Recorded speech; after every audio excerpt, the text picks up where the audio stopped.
and gentlemen, welcome to Wrestling Art with Chris Things. Ray! Do the hammerlock! I do the hammerlock! Ray! Do the hammerlock, you turkey necks! Yeah, do the hammerlock! I do the hammerlock! Everybody's doing it. Hi friends, welcome to Wrestling Art with Chris Things. I am Chris Things Brian, your host, your pal, your resident wrestling art dude, and this week is the big return of one of my favourite special editions of this podcast here, the Wrestling Art Curator edition of this thing, where I take off my artist cap and I put on my interviewer cap, and I talk to a range of different other wrestling artists out in this wild world. And this week, I'm stoked to be talking to a gentleman who specializes more in the Lucha Libre variety of wrestling art, similar to myself a lot of the time. We run in a lot of the same circles. So we'll be talking to Bruce Arthurs in a little bit. I'm very looking forward to that conversation. But in the meantime, I thought I'd take this little moment to have a little hello, have a little talk about what's going on in the world of Chris Things here in my intro monologue.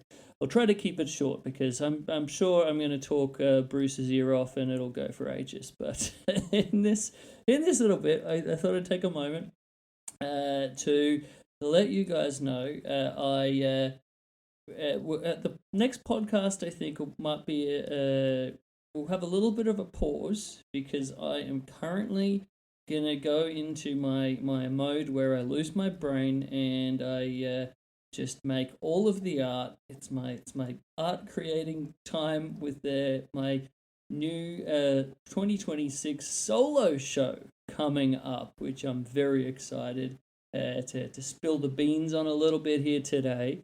So I've got the opening night of my Chris Things 2026 art event. Got the rain coming down there. That's not a sign. That'll be on June 14th at the Scratch, my favorite bar in the whole wide world. Just going to close that window there. And we're doing it all over again. I'm going to be bringing back our Wild West luchador heroes and sort of doing something a little bit similar, something a little bit different, where this time our luchador heroes are going to be tangling it up with cryptid invasion. Yes, we've got all of I just love cryptids, guys. So I feel like perhaps we could see, Bigfoot or Sasquatch, depending on what you might refer to him as. We might see a little chupacabra. We might see a little Mothman. Perhaps Nessie. I don't know. Maybe some reptilians. Who knows? Who knows how this thing's going to go? But I'm sure our luchador heroes will be up to the task. We'll see. But so that's my concept solo show of the year.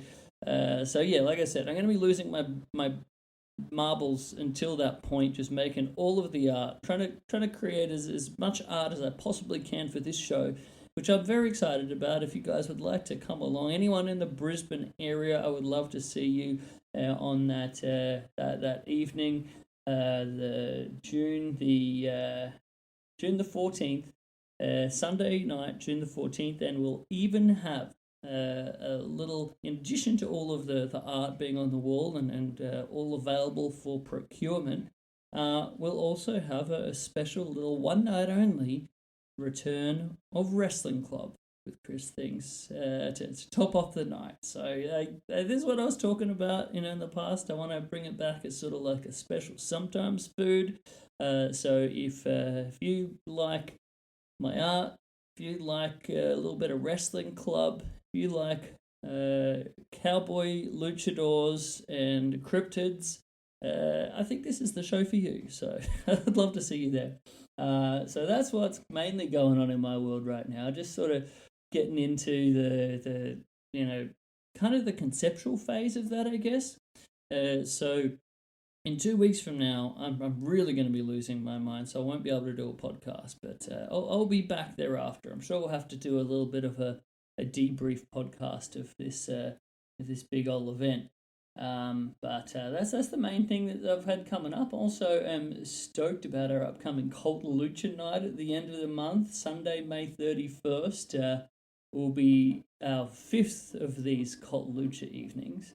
This one is a very special one, as we are going to be watching the Champions of Justice, 1971. An all-star cast of luchadors band together to fight a mad scientist and his army of powerful wrestling dwarves, evil wrestling dwarves.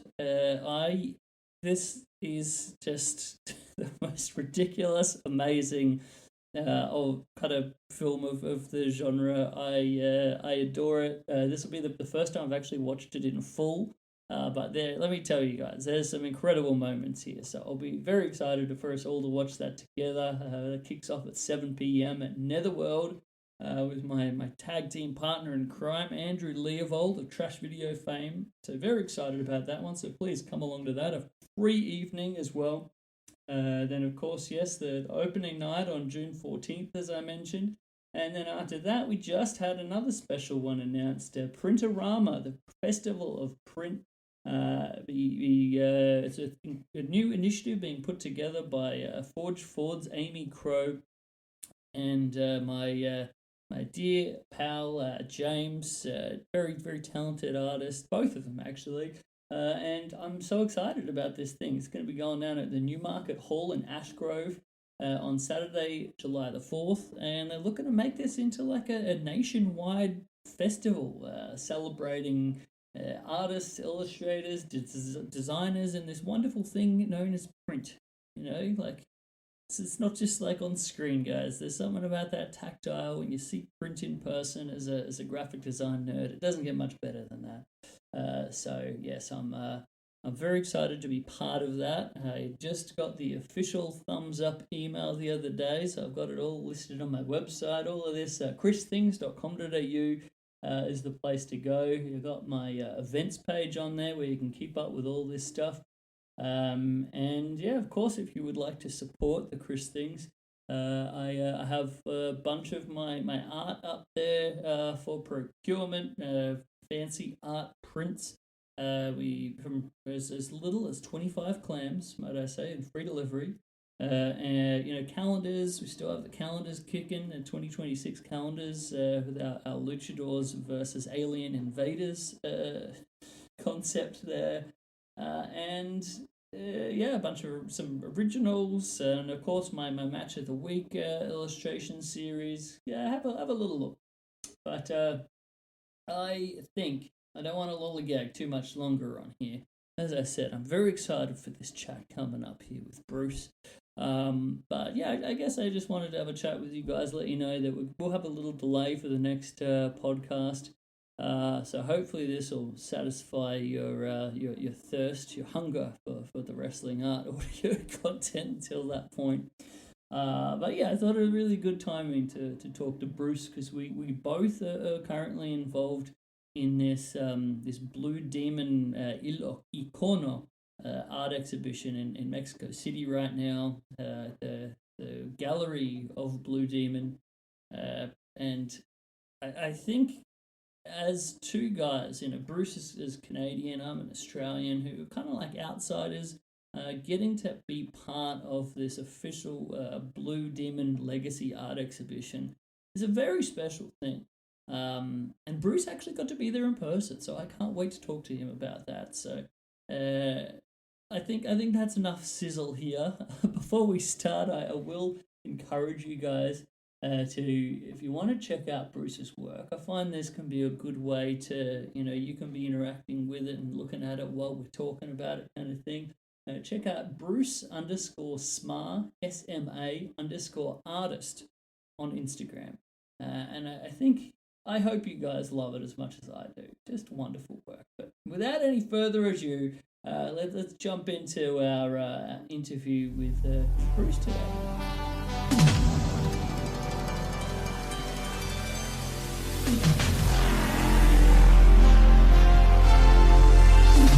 All right, ladies and gentlemen, welcome back. It feels far too long since we've had a artist interview, a wrestling art curator edition of the show here, and I am absolutely delighted to be back on track, interviewing someone that I have a lot of similarities with. I believe, as sometimes happens on this podcast.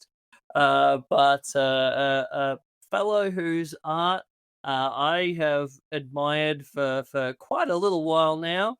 A Canadian artist whose work, to me, really captures the warmth and heart and playful nostalgia of the lucha libre genre and lucha libre art, and it just makes me so happy to look at. An artist who I've also been involved in quite a few different of the same exhibitions with lately. So it's great timing that we have Bruce Arthurs on the show. Welcome to the show, my friend. Thanks very much, Chris. It's a pleasure to be with you. Oh, it's my pleasure, sir. So I like I said, we've been sort of like running in the same circles of late. Funnily enough, for a Canadian artist, an Australian artist who both love to make art inspired by lucha libre. Yeah, it is a little different, isn't it? I would say my audience that has followers that's been building over the last couple of years. I've been probably posting my art for maybe 2.5 years, give or take. I don't think there's a lot of Canadians following me. It's No, funny how that works, isn't it?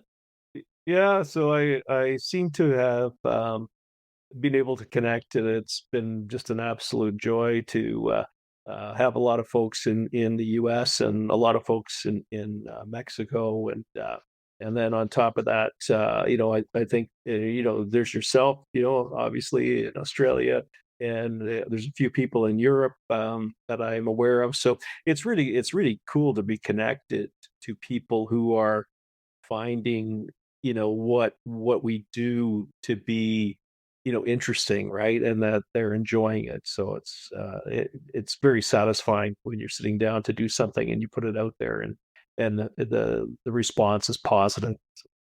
Oh, for sure. And it's such a fun, cool thing for me that this very like niche of the art world can be such sort of like a community, kind of like community spirited, bringing together kind of a thing that unites us across different countries and all sorts of different places for our very specific love of something. Like I love when Yeah. we can be in such disparate, different places, yet we're brought together by this thing. Yeah, no, it's very cool. I appreciate all art. I really do, and I follow a lot of artists who are doing art that is not lucha inspired and so forth. And I'm just fascinated by everybody's style and their take on things and so forth. But there is this um, definite community of people who are really putting out some amazing art, and all inspired, as you say, through lucha libre, and probably for all different reasons too, as to how they came to it, and why it's meaningful to them, right? Oh, for sure. I mean, it's I guess one of the things I was really interested in talking to you about is the feeling of you know clearly I can see so much love in your work. And I try to put a lot of, love and heart into mine as well. So this love that we have for this cultural phenomenon of Mexico, and us being outsiders, like that's something that always like kind of like interests me. Like we're looking at lucha libre mexicana very differently than people who grew up with it, where it was just like part of their family, always on the TV, just something that's so inherently part of the culture. So us kind of like looking at it from outside cultures where, if anything, I don't know for you, like in Canada, if it's the same for me, where it's like more of sort of like there's a bit of I guess, a novelty element to it that I find when I'm talking to people at different artist markets who might not know too much about it. But it's not like there's any sense of familiarity. So, I mean, is that something for you where uh, do you get any sort of like odd feelings or mixed feelings about like doing this stuff, and you're coming at it from a different perspective Well, than yeah. what a lot of people are who are working within this genre? Well, it's interesting. I've been trying to get out and show my art locally a bit, more now that I have some, really a portfolio built up and enough to take to shows and so forth. And I've got involved with a community gallery that opens up, over certain weekends and so forth, and they Mm, invite a number of artists in. And I was in there one day, and the art was phenomenal. Like there's great landscape painters and nature painters and all sorts of things that I'm not doing, right. And anyway, I asked, like, could I get involved? They said, sure. And so we exchanged a bit of information, and then I managed to go and get into the show. And generally there's about four artists occupying the room, and everybody's like phenomenal. Like these are phenomenal artists. And but when people come around to my side of my little corner, and I've got Blue Demon chasing the Hardy Boys, and things like that up on the wall, I always just say to them, hey, welcome to the non-landscape part of the room. And it gets people, it gets their attention, right. And I have the best conversations, like I yes. really do. And it's I work in a different style, right. Like I'm working kind of, I'll say old school, I suppose. I'm working on bristleboard, and I'm using markers and paint and things like that. And so I've got most of my well, all the art I display is under glass, right? So it's, people are looking at it, and they're trying to sort of figure out, like, what is it when I looking at? Is this a painting? Is this the one of the best compliments I had? Somebody stared very closely at my art and goes, "Is this digital?" And I'm like, "No, that's not digital, but if it looks that good to you, thank you." But yeah, like, and you know what, the other thing that's really great, Chris, is that there is a Latin community in the Greater Vancouver area. So I don't live right in Vancouver. I'm in one of the cities that's out, and it's kind of the urban sprawl that comes from the big city that goes out. And Mm, but there's a large Latin community, and every now and then, like, I get some folks coming in from Mexico that wander through the show, and it's just it's wonderful. Like, just to chat, and people are pointing and asking me, like, how do you know about this stuff? And yeah, yeah, it's certainly different than the other art that's around. And I'm not trying to intentionally be different from everybody else. I'm just trying to do the things that I find interesting, and hope that other people will find it interesting too. Done that a, is the a exact picture right of way to be. yeah. Yeah, and I've done this one picture. I've done. I don't know if you're familiar with the Hardy Boys. A lot of people are not familiar with the Hardy Boys, but I read these books as I was growing up as a kid, and I started making this series called The Hardy Boys Misadventures in Mexico. And there's a great Mm, artist. I didn't even realize, even as a kid, what a great artist this guy was, Rudy Nappy, who painted the covers of these Hardy Boys books. Because you always buy the book for the cover, and then you get into the story. And I thought, well, what would happen if I just try and keep the two boys, image is true to the original art, but throw some lucha libre person into the mix and so forth. So I did one that was called Mystery of the Desert Giants, and I have the two boys are looking across a plateau, and in the original story, like, the guy, I think, it took a shortcut and made something that looked like a UFO really tiny in the distance. But I come across, Caminito and Camelito. Right? oh, I did a right, right. picture of them, and one guy's got his legs around the other guy's neck. It's spinning, and so the two guys are looking, and they're small, but these guys are the giants in the picture. And this lady walked up to me, and she said, do you have a print of that?" I said, "Sure, yeah, I do." And she goes, "Yeah, I got no idea what that is, but I like it." And it was just the greatest moment, it was just like, "Yeah, I'm glad you love it." She goes, "Yeah, I don't know what that is." And in that moment, I kinda realized, whatever's got into my head to create the image, that art is mine, but the story you see and feel and what you take away from it, that's yours, right? And Mm. that's the really cool thing about art, I think. Oh, I love that so much, and it's so funny that you say that. I was actually going to ask you about like some of the in-person events that I've seen you doing, and the Fort Langley artist crawl. Was that the one you're referring to there recently? Yeah, yeah, Yeah, they've yeah. been great. They've been great to me. Yeah, and the artists that they change the artists up, so there's always like a rotation. So it's not like I'm there every weekend. I get there maybe every couple of months or so. But I've been fortunate to be sometimes with the same people, sometimes different people, and so on. But the area is a very walkable, um, very walkable, very inviting area. It's like a small town environment, and a lot of movies and TV shows actually get filmed up in there because we have a big movie TV industry. So a lot of people come up to see Fort Langley because it's like an older community town, historic area, and yeah, so we get a lot of walk-in traffic, and it's nice when people come in and they're surprised, right?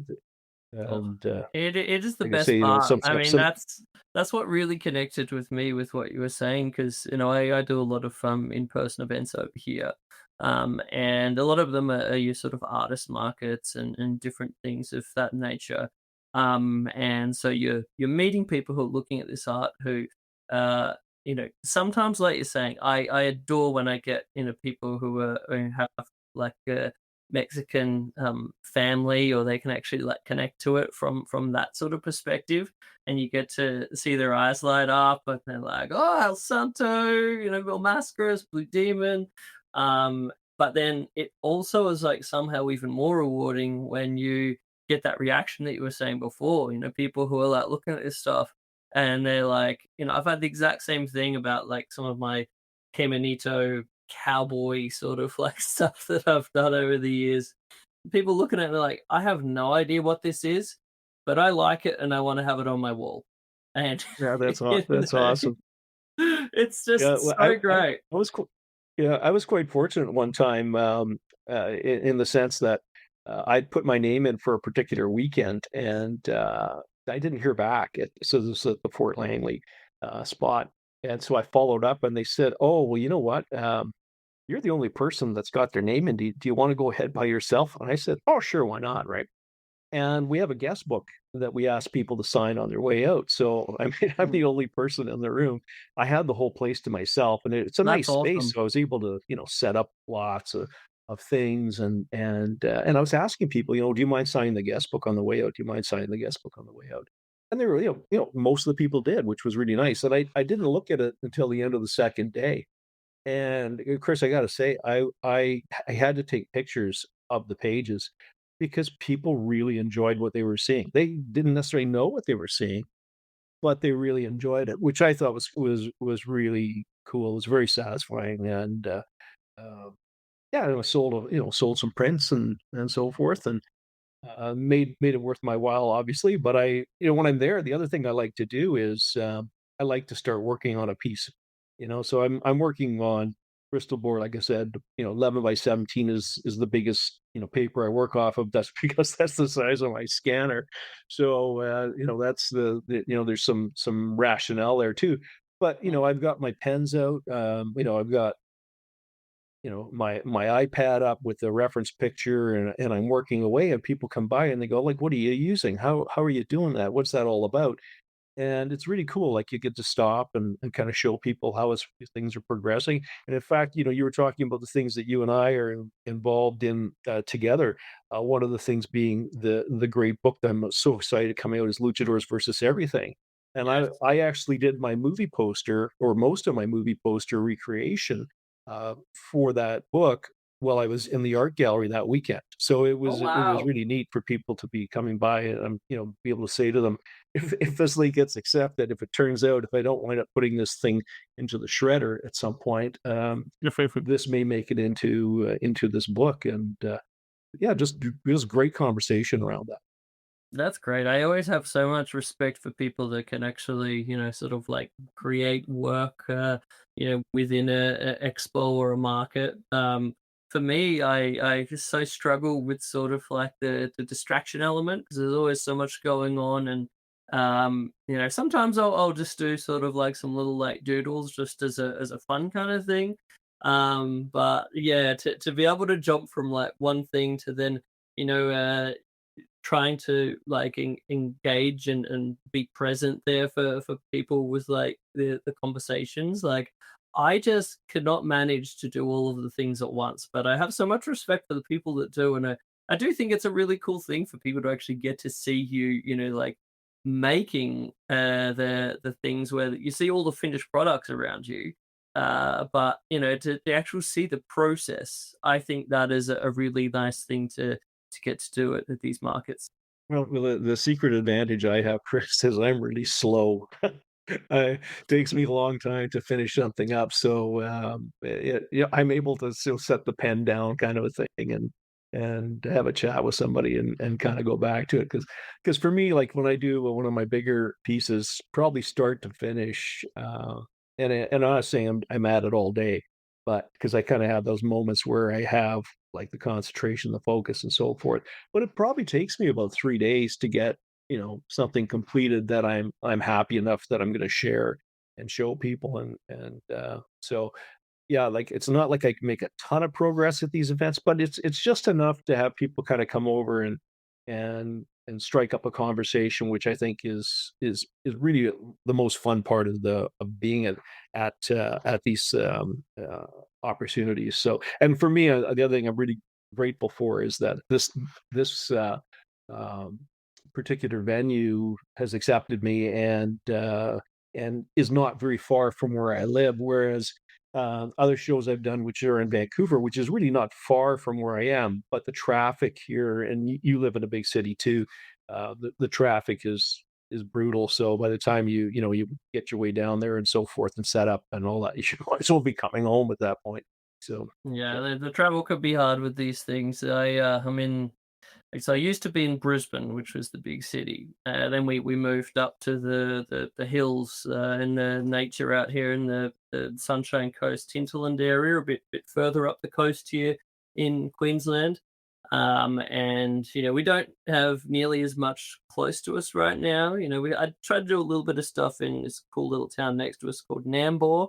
But other than that, pretty well every artist market they do is down in Brisbane. So it's about hour and Oh, okay. 45 minutes on the train, or driving it or whatever. But you make it work. But I mean, I Yeah, love what you no, just said before about these markets and the conversations, because that's something I always say. Like, I think doing a bit of the markets, you end up having different chats with different artists who might be doing their first market, or a bit newer to it.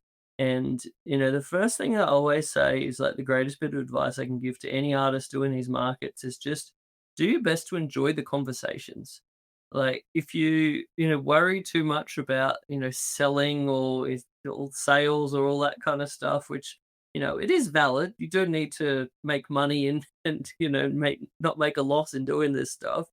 But if you just focus on having good conversations with people, it can be such a cool and rewarding thing. Like I think one of the best things about making art and being an artist, like a lot of the time it can be quite lonely. You're working in your studio and it can be quite isolating. So getting to do these things where you're out there and people are talking to you about your art practice, and I guess by extension, that's one of the reasons I love doing this podcast, to get to talk to people about their art practice. Like I think talking about your art can just be one of the nicest things when you can sort of just lean into the sort of satisfying element of it.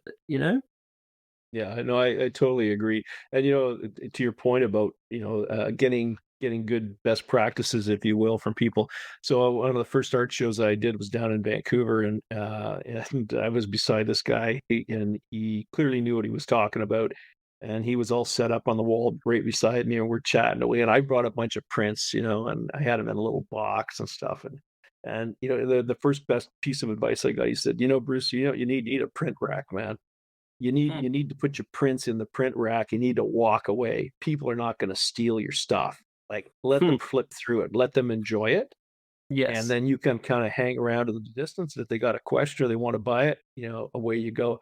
And so the first thing I did when I went home was I bought a print rack, and it was, what, bang on advice. And the first time I went Good up to advice. the Fort Langley place, a lady who'd been there, a few times, she took she took some pity on me trying to get set up, and she goes, you need some of these like retractable easels. Here, borrow a couple of mine, and you got hooks to hang those things. No, yeah, you need to string these things at the back, and here's where you go get those. But here, borrow my hooks, and she was just so I love that. generous, eh? And so I was able to kind of come away from that show going, okay. Oh, and then the other thing too is somebody said to me, I don't know what payment systems maybe you have in Australia. We have this the various ones, but there's this one, the Square. Then you can go and you Oh, I tap use your card. Square. And Yeah.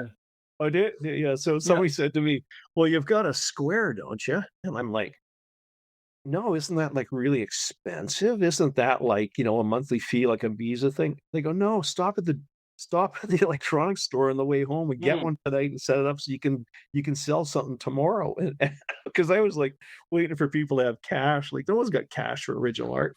And so like that was another thing. So I'm spending my evening making sure this thing can tap and go and stuff. I'm buying stuff for myself for $1 to make sure it works. And it was great. Like, it's just there's no hesitation in people saying, "Hey, look, let me help you out with some good tips and some advice."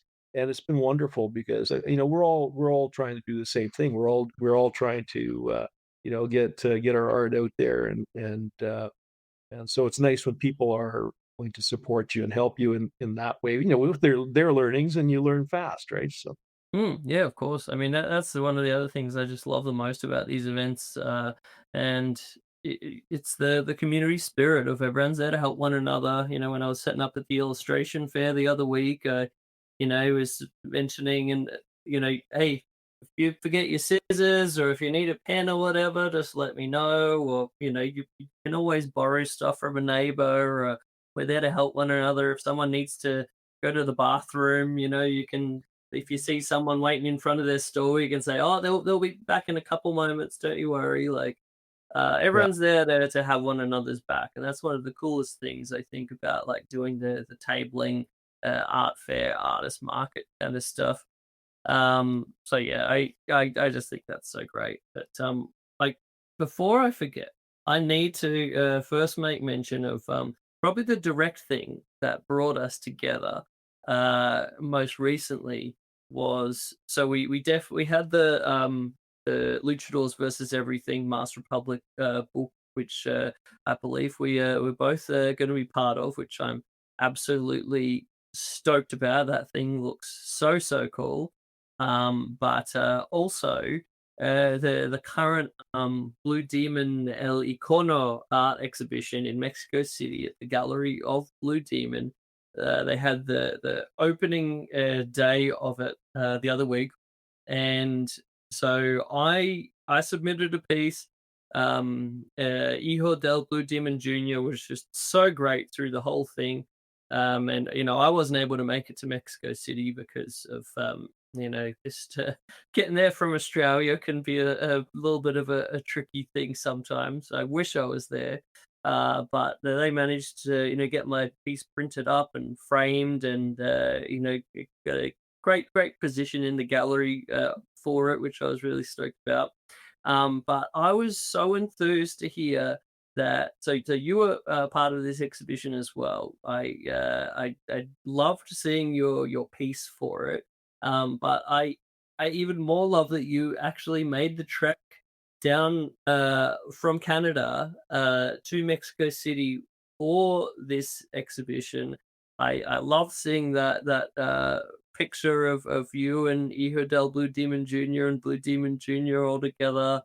You even like sent me some videos of the opening day. I just, man, first of all, thank you so much for all of that. But please tell me a little bit about that experience. listen, you're most welcome. Like, I really was looking at the, like, first of all, it knocked me over with the feather that my art got in. So, like, I just felt so honored and humbled by that.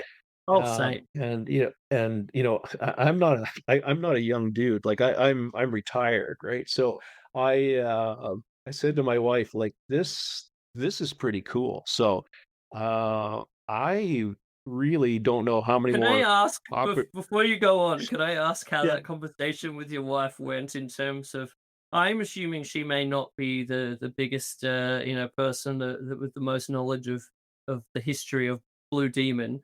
Was there part of it in you letting her know this is like top tier of Lucha Libre royalty legacy Yeah. stuff here?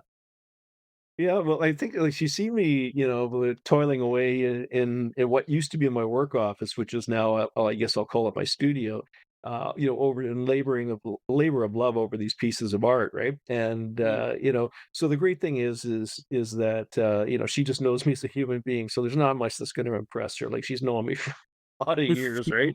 But when I go in and I like, this is something, right? To me, it's really meaningful. And we were looking to try and get down for a holiday to Mexico City. Like, we've been to Mexico many, many times Mm. over the years, especially over the last 13, 14 years. That's another story, but we fell in Such love a with beautiful place to travel. the city of San Miguel de Allende. And like, my artist name is Bruce underscore SMA underscore artist. But the SMA, people ask me, what's that mean? And it's actually just a salute to the city of San Miguel, because I've had so much, love of the community there, and just everything's so inspiring there. But we were wanting to go and see, maybe another city, right? And but to also take in a trip to Mexico City at some point. And we were trying to pull that together so that we could both go down. But my son's getting married in July, so that's a bit tricky. Early July, so we've got lots on the go with that, and he's on the other side of the country and so forth. So I said, I can get down there and I can get back, but I really want to do it because, as I said, I'm not getting any younger. And how many times are you going to have an opportunity when there's something that you're very passionate about? You have that opportunity to go. Um, and so, yeah, it was actually a pretty easy conversation. It was just like, she's usually the one that books all the travel, and was all it was asked of me was, figure it out yourself. Like, figure out the travel, because I'm busy with other things. And so, I managed to do it and not blow it up. And I was only there, for a few days, because the gallery was on the Friday. So I got down on the Thursday, stayed at the hotel in the historic part of town. Had just these two wonderful concierges that were there. And they, when I told them why I was there, they were excited for me, right? So then they realized, like, okay, this dude has to make the most of his time while he's here. So what can we help him with, right? What can we get him to do to keep himself occupied in the moments where he's not involved with the gallery and so forth. So, yeah, so I went to the gallery on the Friday night, and along the way, I was allowed to bring two guests, and I was thinking, well, how do I do that? Like, I'm connected to people, but uh, I don't know who lives where. And I'm not Mm. sure if you're familiar with a gentleman online, Strater Lucha, Yes, but yes, I he certainly am. yeah, so Strader, I saw that he had gone to the Comic Con in Mexico City, but I was pretty sure he was from the coast. But I wrote to him anyway, and I said, "Hey, by any chance, are you in Mexico City? Are you near Mexico City? Because if you are, I'd be happy to have you as my guest, or if you can recommend something."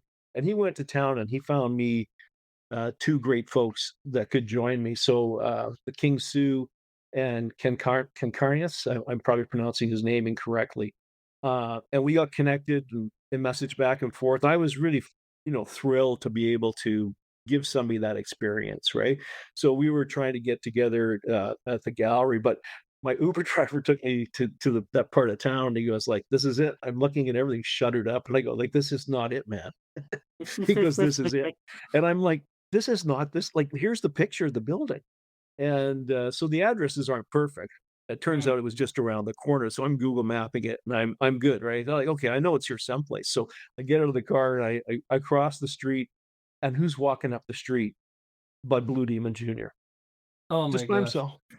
just cruising along. So, like, I just Wait, walked with up the to him and I mask? yeah, he had his mask on, yeah. Oh, yeah, he was Tremendous. thank God, I knew he was going the right way. So, but it was just the gallery was literally just around the corner, right? So I introduced myself and, oh, he was really nice. He goes like, "You're the guy from Canada? Yeah, come with me." So he brings me down. Now, the thing starts at 7, and it's like at 10 to 7, Mm, and there's a lineup of people waiting to get in. And I wow. know that this lineup is the other artists and their guests. But he just walks me by them all, and he says, "Yeah, come wait in the store."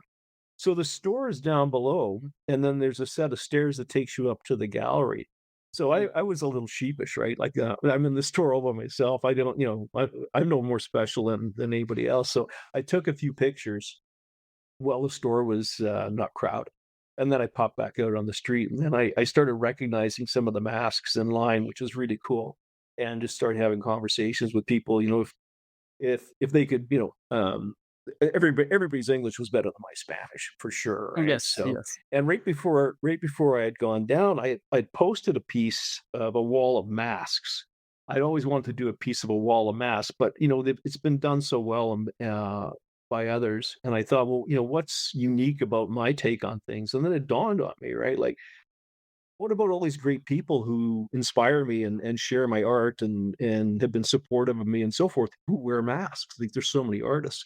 So I started working on a piece and I got it finished before I left. But of course, you can't do something like this without inadvertently leaving somebody out, right? And it Um, turned out I left out way too many. I might have to do a sequel to it. But I was able to walk down the aisle of the artists and like point to my post and say, yeah, this is me, right? And they're going, "Oh, yeah, yeah, okay, good, that's you." Right? So, and the other thing I did that I thought was like really brilliant was that I have like one sticker, Chris, that I sell because I could do all sorts of stickers, but I'm not sure how they're going to go over in the markets that I go to and so forth. So I have one picture. It's like probably my most popular picture ever. It's Linus Van Pelt from Peanuts, and he's got a mask on that's a pumpkin, right? And his security blanket is his cape, and I call him La Grande Calabaza, the Great Pumpkin.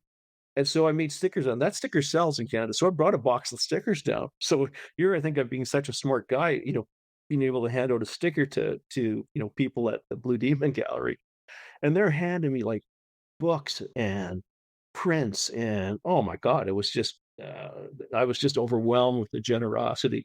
I realized right then and then I got to up my sticker game when I get back to Canada. But to tell you about the event itself, it was really cool. Like the gallery is about the size of the store. It's above the store. mhm. And there was a lot of folks up in there, so it was a little difficult to try and get pictures of everything. But what was amazing to me was, here were the artworks of 46 people. According to the Blue Demon Junior, I think I heard like there was 700 pieces of art that they went through to decide on what they were going to have Wow. in the show.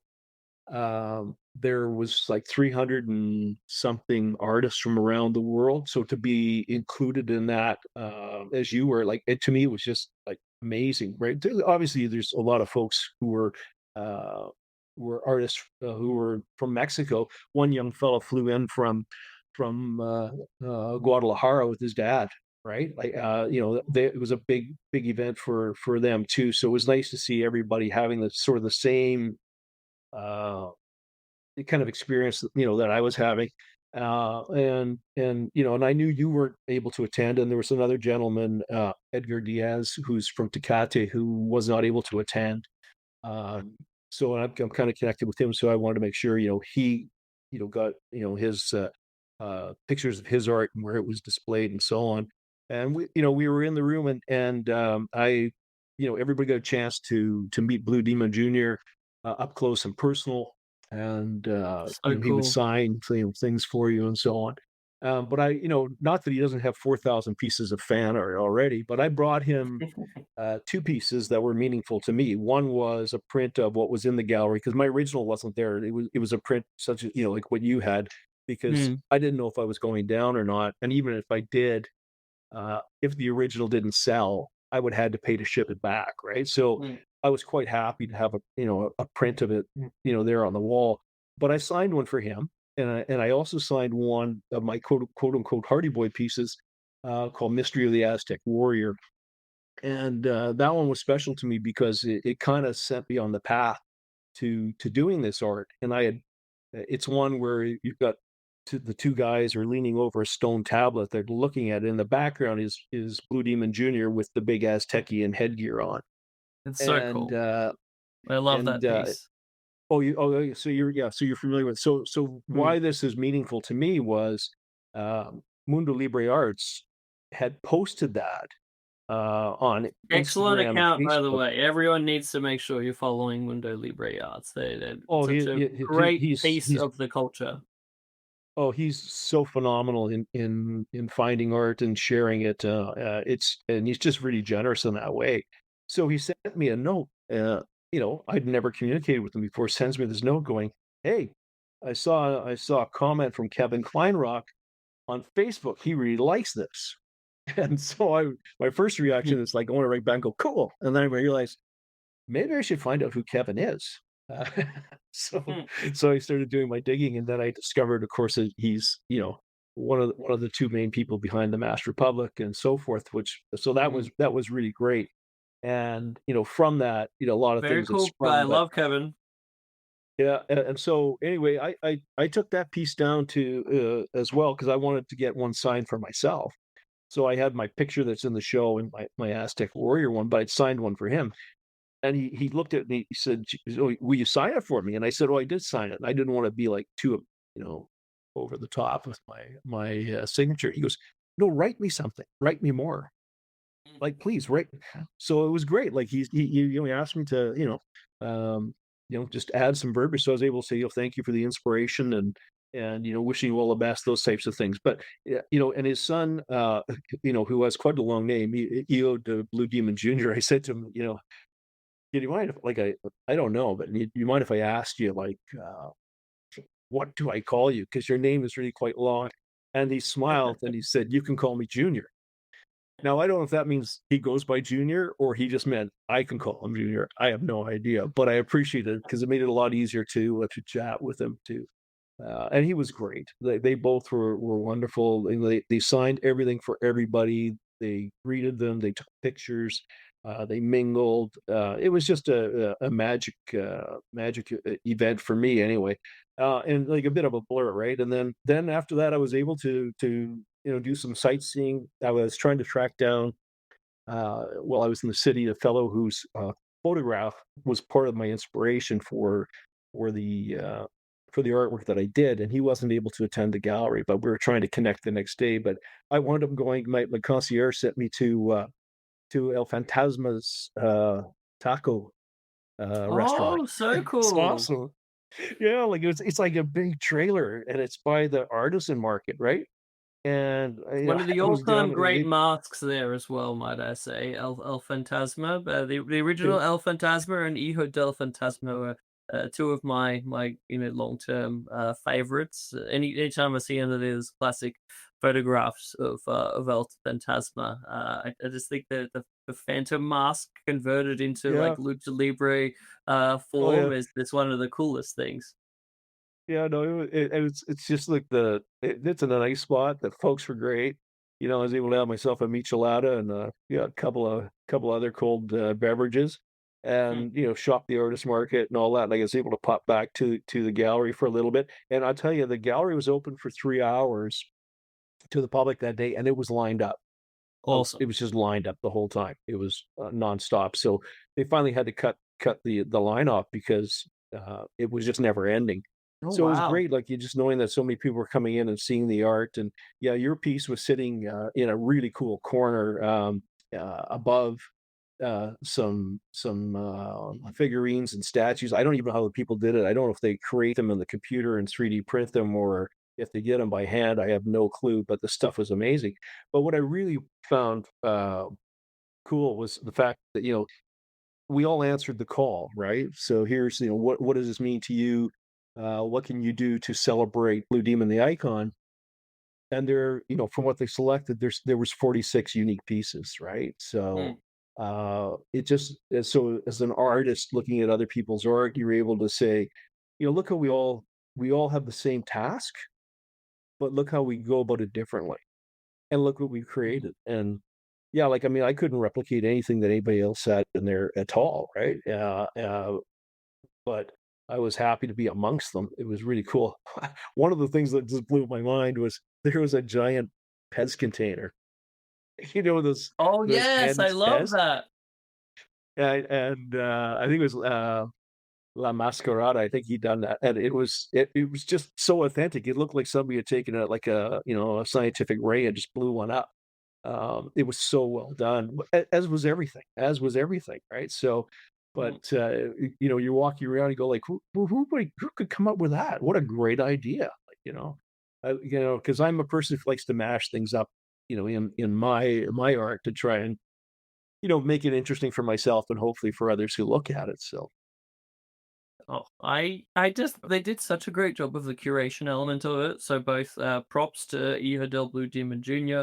And I believe Rulo Valdez also assisted in that sort of like curation selection process. But yeah, from looking at the pictures again, I wish I could have been there to experience this in person. But looking at the pictures, I was just so impressed by like you were saying, all sorts of different interpretations and just the whole variety of different approaches of different mediums. I thought they just did such a great job of everyone sort of like their tribute to the Blue Demon legacy in a different way, yeah, and everyone's own connection to it. I thought was just so lovely to see, and I guess for me, I actually did like two options. One, it was more sort of like Blue Demon Junior um, tribute specific, and then one that was more to the original Blue Demon. And I sort of let Ihadel Blue Demon Junior like sort of which do you think would be best here?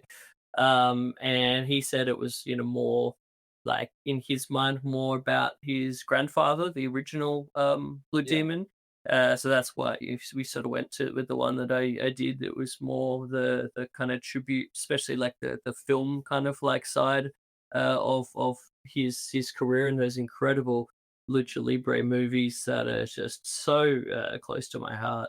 But yeah, it was so cool to see everyone's different interpretations of the phenomenon that is Blue Demon.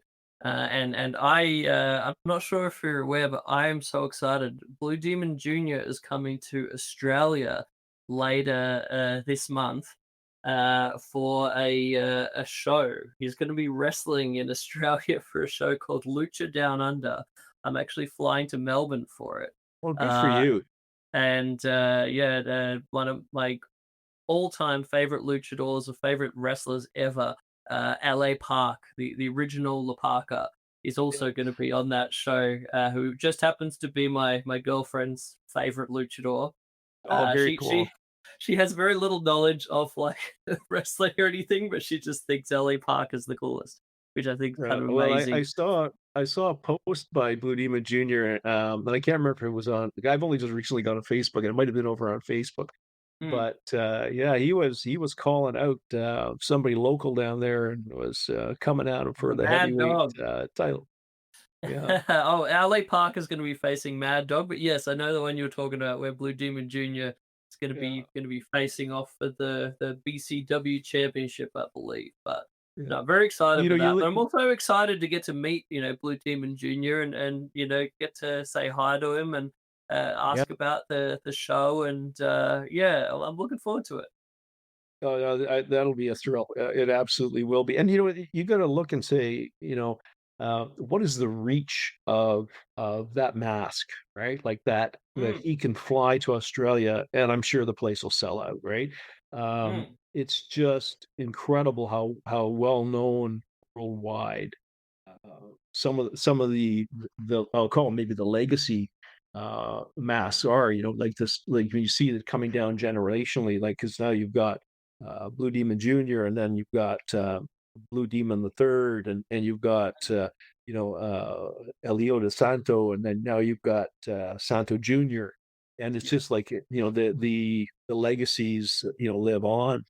Uh, yeah, it's very cool. just It's quickly, I always should tell you been the one other of my things that favorite parts of Lucha Libre, the sort of like legacy element and the fact that yeah, the sons, they're not just sort of like, oh, all right, this is where we sort of like wear our dad's hood and just try to, cash in on that.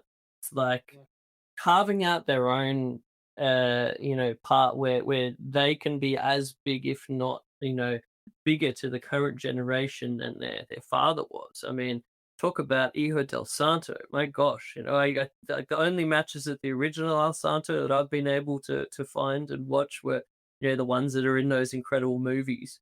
yeah, But Hijo del Santo to me has got to be one of the greatest luchadors of all time. yeah. And then now passing on to the next generation with Santo Junior.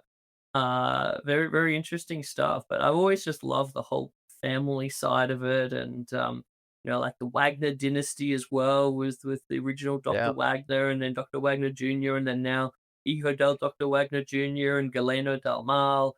Having a lot of success. Like, it's just one of the really cool parts about Lucha Libre and sort of like the lore of it and that generational element. Yeah, no, I agree with that. And I was submitting my art, to Junior, and we had a bit of a correspondence back and forth because he was probably like, in fairness, trying to figure out like, okay, so what angle are you coming at this from?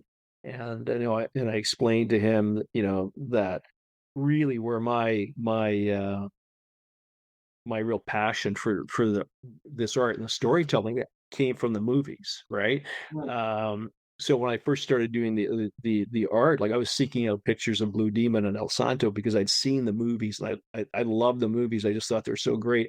And the thing Oh that I yeah. loved about them was, like if I go to see a Batman movie, it's going to say Batman starring Ben Affleck or starring Michael Keaton or starring whomever.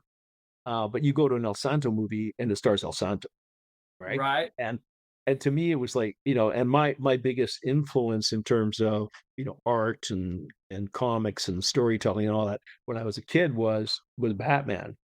And the thing I loved about Batman is he had no superpowers.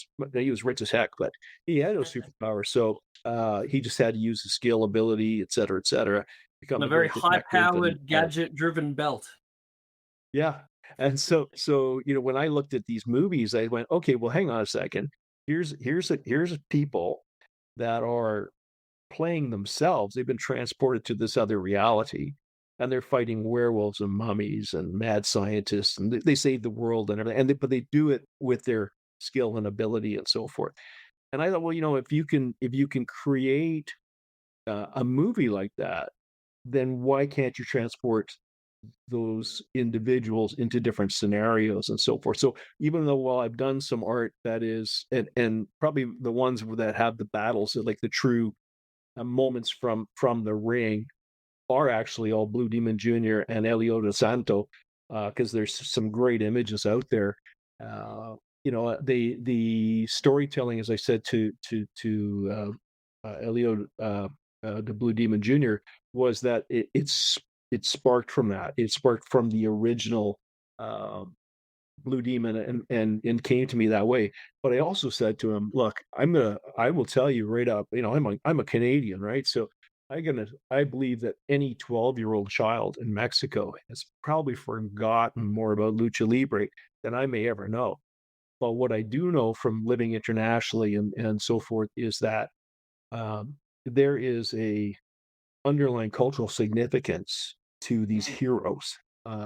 And so that hero element, that, and I'll say quote unquote superhero element, if you will, it resonates with me. And so when I look at the masks and the personas, to me that's very um, exciting to try and find a moment to do something with that mask, right?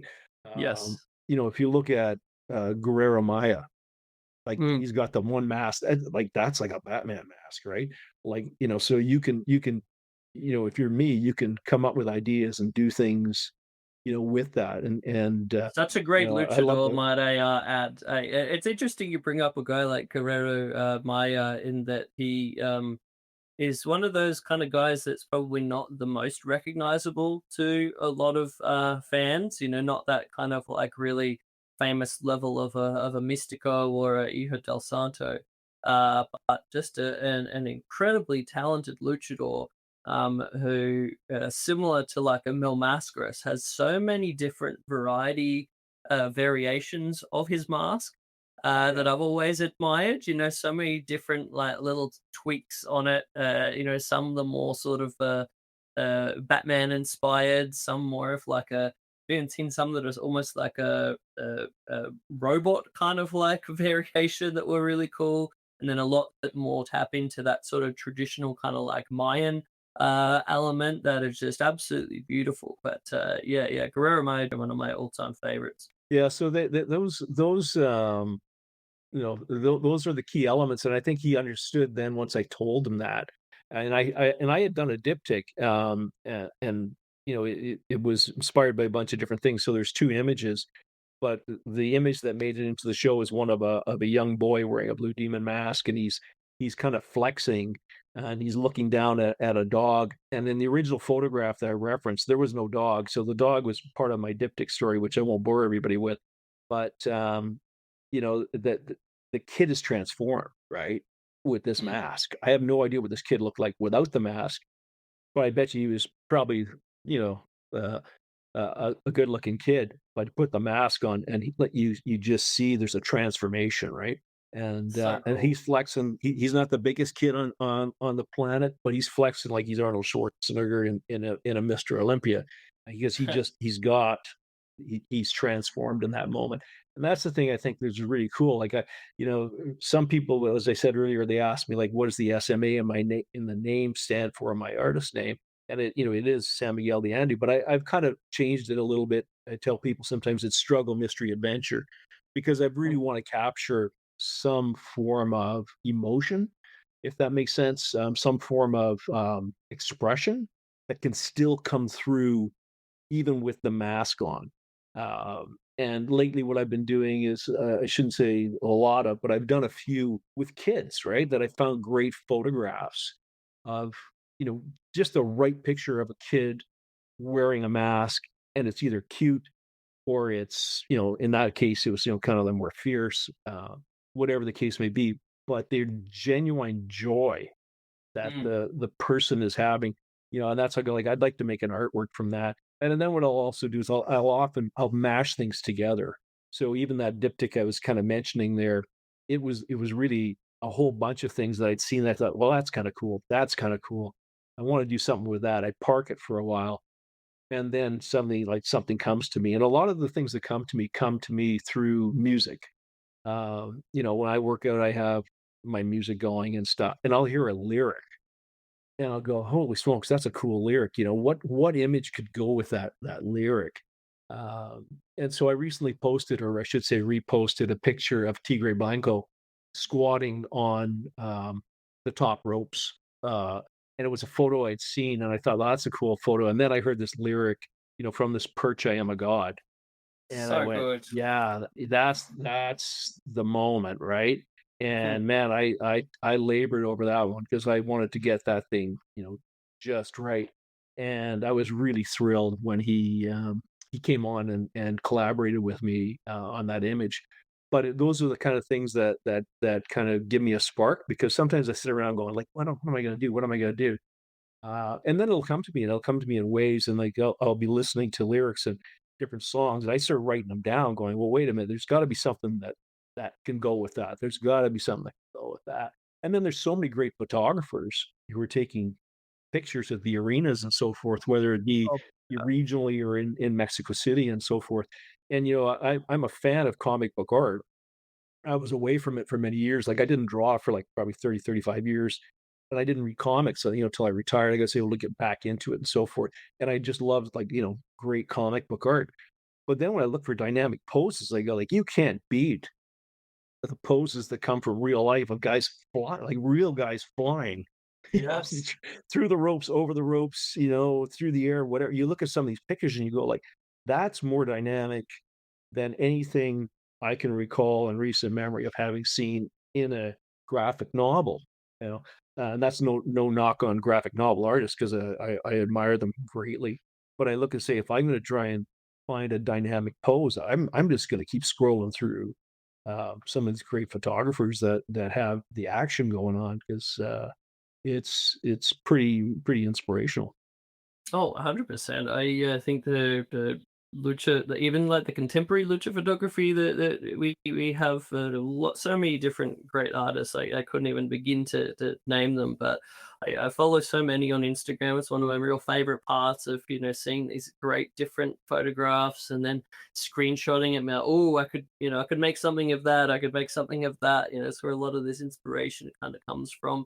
And I think it does connect with what you were saying before about especially like these movies and these luchadors in the movies being like real life action heroes. Like these guys are in that movie. Someone sees them in the cinema that Thursday night, and then they go to Arena Mexico that Friday night, and then you get to see the same guy that you just saw on screen in real Yeah, life battling the bad guys in the ring in front of you.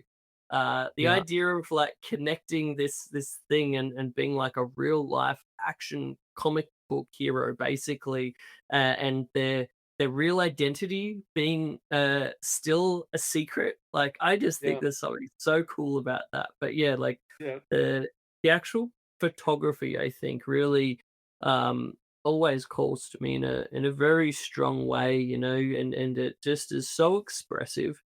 And I think there really is so much truth to what you just said before about despite them being masked, the expression just like leaping off the page, and it's about the entire poses, the body kind of like energy, and this sort of like charisma. Like you look at some of these old photographs of like a Mil Mascaras from a lot of those wrestling magazines and things from the 70s and all of the stuff in Japan, and it's just so much energy just like leaps from those photographs from this master look. So it's just something I always found so enchanting, and I think is like one of my real favorite parts of making art of inspired by lucha libre.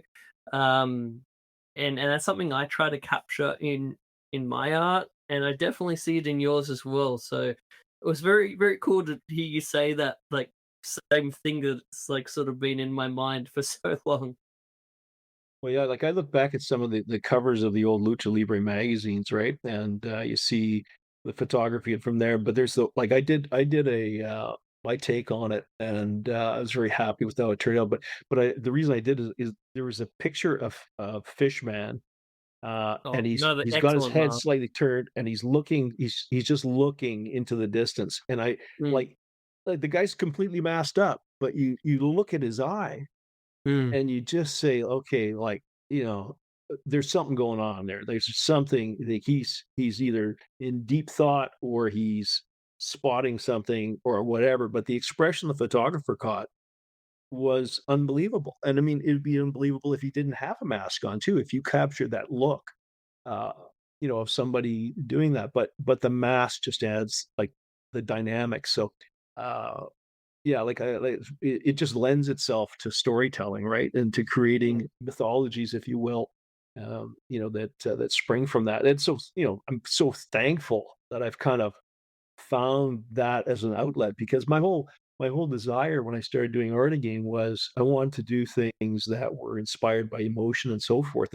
And where I really first got my big spark was, and I didn't know it till much later when I actually had time to start doing art again it was in San Miguel de Allende in Mexico, and I was attending uh, quite by accident this thing called the Alborada or the Feast of San Miguel, and I was heading out for breakfast one morning, and I heard this loud boom, and I turned the corner, and this parade started in front of me. It was there for 4 hours, and people were wearing their traditional attire, right?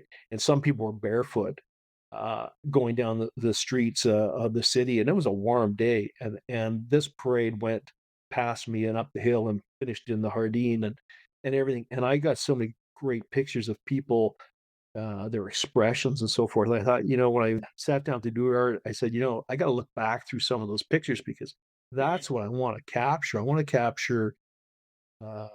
the emotion or the movement or the feeling that I experienced seeing the folks go by and yeah, and then getting going through the city and then stopping in at t-shirt shops and stuff like that, and there's a fellow there. He's got a shop, Los Mortos Clothing. Fernando, he's an artist, and I go in there. He's got some lucha stuff, and he's got some Day of the Dead stuff, and I'm just like, yeah, this lucha stuff. I like this, man. I've got to spend more time looking into that and getting back to those movies that I'd seen and now thankfully like you can find these movies like on like YouTube or something up here. You can anyway. For years it was the hardest things. I lent them out to somebody. I wish I knew who I lent my movies to. I forgot them back. It's probably because the person loved them as much as I did. uh, but yeah, it's just a blast for me to do it and to find acceptance, from an audience that of other artists and other people who appreciate it. As I'm sure you find the same thing, right? And you've got such a cool style. Like I was going to ask you, if it's not impolite, your color schemes are so identifiable, right? Like, and Oh, thank you. your line work is like it's instantly identifiable when I look and go, that's Chris's work. Do you do things digitally, or do you do things you paint? Like I can't tell because I'm looking at images on the screen, right? But Mm. what are the mediums you use, and how do you go about your art? Yeah, yeah, sure. I'm happy to field some questions here. Yeah, so I have a bit of a combination of different things that I do, but like I guess the unifying factor for my thing is especially in sort of the world we live in now with like so much AI and digital art kind of stuff. Like for me, it's really important to have everything have like a hand generated element to it. So Yeah, everything that I do starts either pen to paper or brush to paper. Like I need that sort of like tactile experience when making art. I know a lot of people can just work straight on the Wacom, but for me, uh, for it to, I guess, feel that sort of like human energy and the human kind of like imperfections that are very important to me to capture as an artist. Like I need to even my digital or like my more illustrative sort of work, I'll start pen on paper, then scan it in and then color it, or I do okay. love to paint as well. So it will be either I love like really sort of chunky acrylic kind of like style painting, or working like watercolor and gouache, or like ink kind of wash and that kind of thing. But yeah, I think you gotta change it up. But in terms of the color side of it, um, yeah, I often find myself when people sort of like have the compliments for that, I feel a little bit odd in that. For the longest time when I was in design school, um, I really struggled with color theory. And I remember just the idea of trying to learn it, and complementing colors and contrasting colors and all that kind of stuff. Just was very full on, and I just felt like I was so forcing it, and it was just didn't come easy. And then you put a bit more work into these things that you feel something that might not be your strong suit, and then they can actually become your strong suit.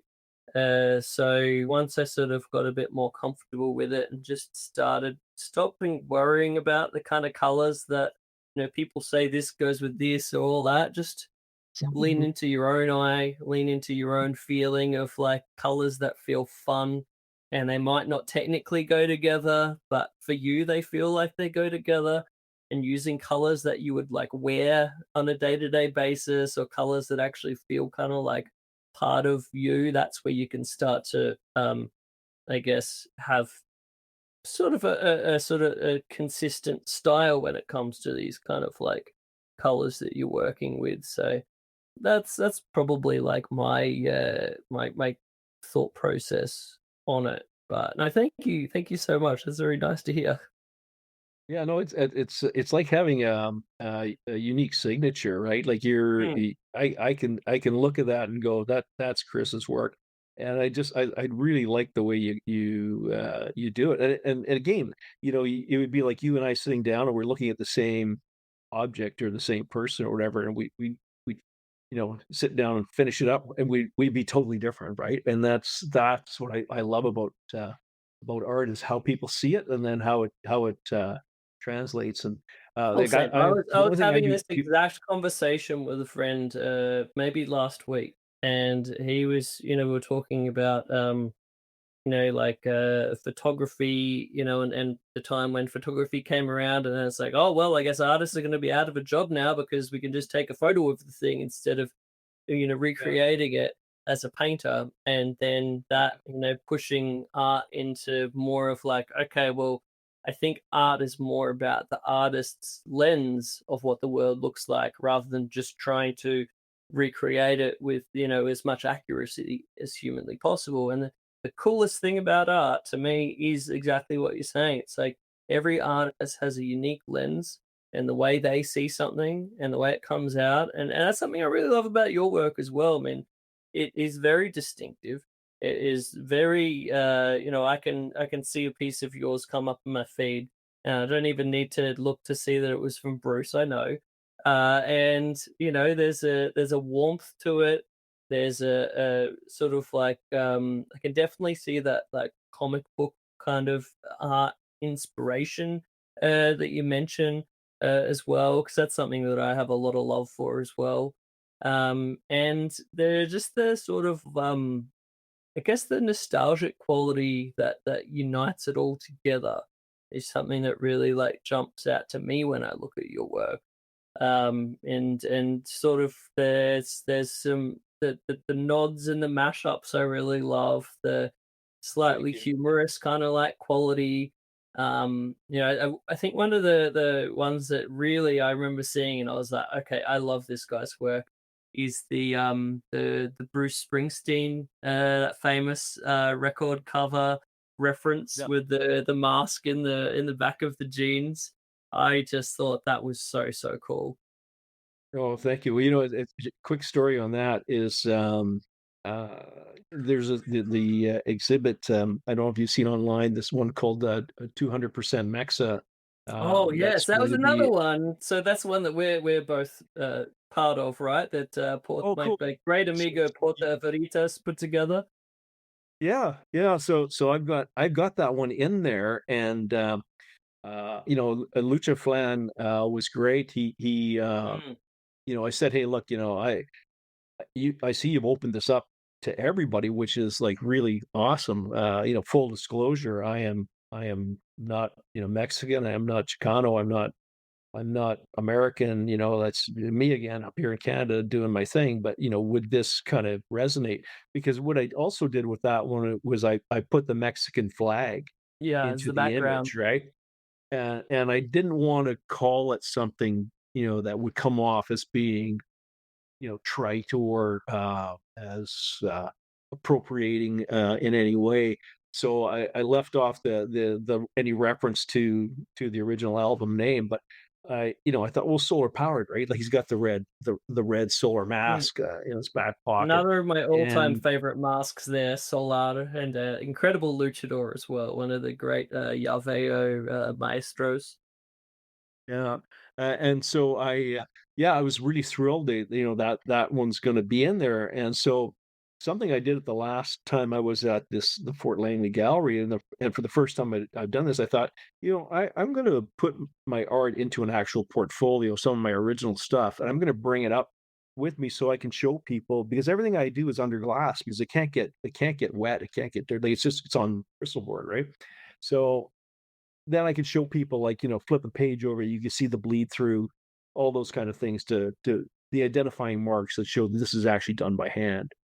And I was sitting and this guy was walking through the art show, and he kind of was looking at my stuff, but you're not paying any real attention to it. But he's wearing a Bruce Springsteen t-shirt. So I said, "Oh, you're obviously a Springsteen fan." He goes, "Yeah." I said, "Well, I have a Springsteen Lucha inspired piece." And he was like, "What?" So I showed him my print, and he goes, "Oh." okay, yeah. I'd like to get that. And then I realized I had the original with me, right?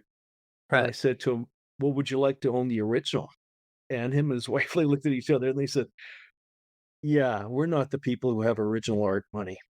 And I said, "Well, maybe today you do, right?" Because I thought, might as well go to a home of somebody that really likes it, right? So I That's showed him the great. original, and I gave him a good deal because I thought, I want more original work in people's homes. I Mm. love having prints out there and so forth, but I really do get a sense of joy when I know an original piece is going to somebody that actually is going to appreciate it, right? So I gave him the Bruce Fort Langley discount that day, and Mm. he was able to walk away with it, which was a lot of fun. So I've been in communication with Lucha Flan, and I'm hoping I don't know if that exhibit is going to also maybe pop up down in Mexico at some point or not, but I know it's going to hit a couple of Yeah. spots there in California. And I just all I asked was, hey, my friend, could you please shoot me a little video or take a picture of where my picture winds up? I just love to see. I'm sure there'll be lots of people posting about it, but it'd be cool to see where it winds up hanging and what's beside it and that kind of thing too. And I just, it's just such an honor to be included, right? Like, it means a lot when people look at your work and say, it fits, which is Mm. cool. Oh, 100%. I have often find myself really being like I never get used to the fact that even after having done this for a little while, that there's the feeling of when someone's like, I want that to be in my house and part of my life. Mhm. Whether we're talking about originals or a framed print up on the wall or whatever it is, your art getting to actually like be part of someone's day-to-day life. Hanging on their wall, their friends come into their house and, mention it and they get to tell the little story of meeting this strange lucha artist at a Australian Mexican wrestling show or wherever it might have been. And Yeah. it's just the coolest feeling of having your art have a home in someone's home. Yeah, I have a bigger audience in the U.S. In terms of like buying my art than original art than I do where I live. I think I'm the same. Yeah, and the thing I sweat the most, and you're probably the same, is like God let it get there in one piece. Oh Let yeah. it get there. Let it get there okay. And like I sweat bullets until I know some. Like I get the tracker on there, and like please make sure it shows up at Chris's house, and it's good to go. And when they give you, because like you've collected their money, Mm. uh, and now they're trusting you, and you just hope that whatever postal service is bringing it to them is going to not step on it or do something crazy like that. So, uh, but yeah, I'm like an expected parent, and I'm just pacing for like 5 6 days, going like, please get there faster, right? So, but yeah, it's I know those the those feeling things. of concern, both of like, for it because in Australia it takes quite a while to get over, to stateside. Depending on the order, sometimes it can be sort of like up to 3 weeks. But I feel as long as you're sort of like communicating around that, it's okay. But yeah, it's just it arriving safely is the thing that I'm always worrying about. And like when I'm packing up those orders and I'm making sure I'm putting in some card in there to protect it and, folding it around with extra layers and things, I'm always like, man, please let this get there okay. And when it's an original piece, it's even a higher level of stress. Because like if I'm sending over a print and, gosh forbid something happens to it, I can always send another print.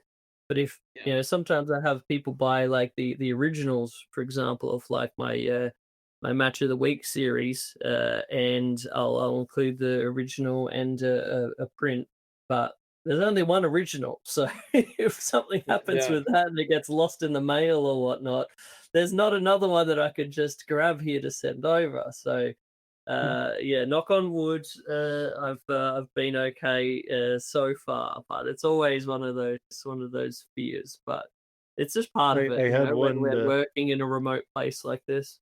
I had one where, well, my wife's always telling me I should do landscapes, right? And there's nothing wrong with doing landscapes. I just like, they're, I could sit down and do it. I'm just not as good as at landscapes as other people, are. But I've done a couple. But I was trying to get an idea for a landscape, but I connected with a fellow that we follow each other, and he's down in Mexico, and he takes pictures of the old cantinas, right? And so I said, "Hey, do you mind sending me some ideas of, for, like, so I can do this and get my wife to stop asking me to do a landscape?" So he sent me these pictures of these really, cool bars, right? And then he sent a picture of himself sitting in his favorite cantina, sitting in front of this antique piano, having a beer. I looked at that and went, that's that's a landscape, right? So Yeah. I did that instead of doing one of the other buildings, but then I just sent it to him.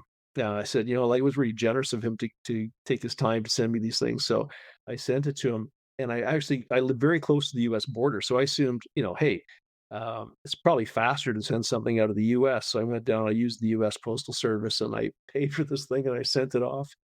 42 days to get to it. Whoa. 42 days. But it got there in one piece. But man, for 42 days, I'm looking at the tracker fell off the face of the earth, right? It's like it's arrived at Mexico City, and boom.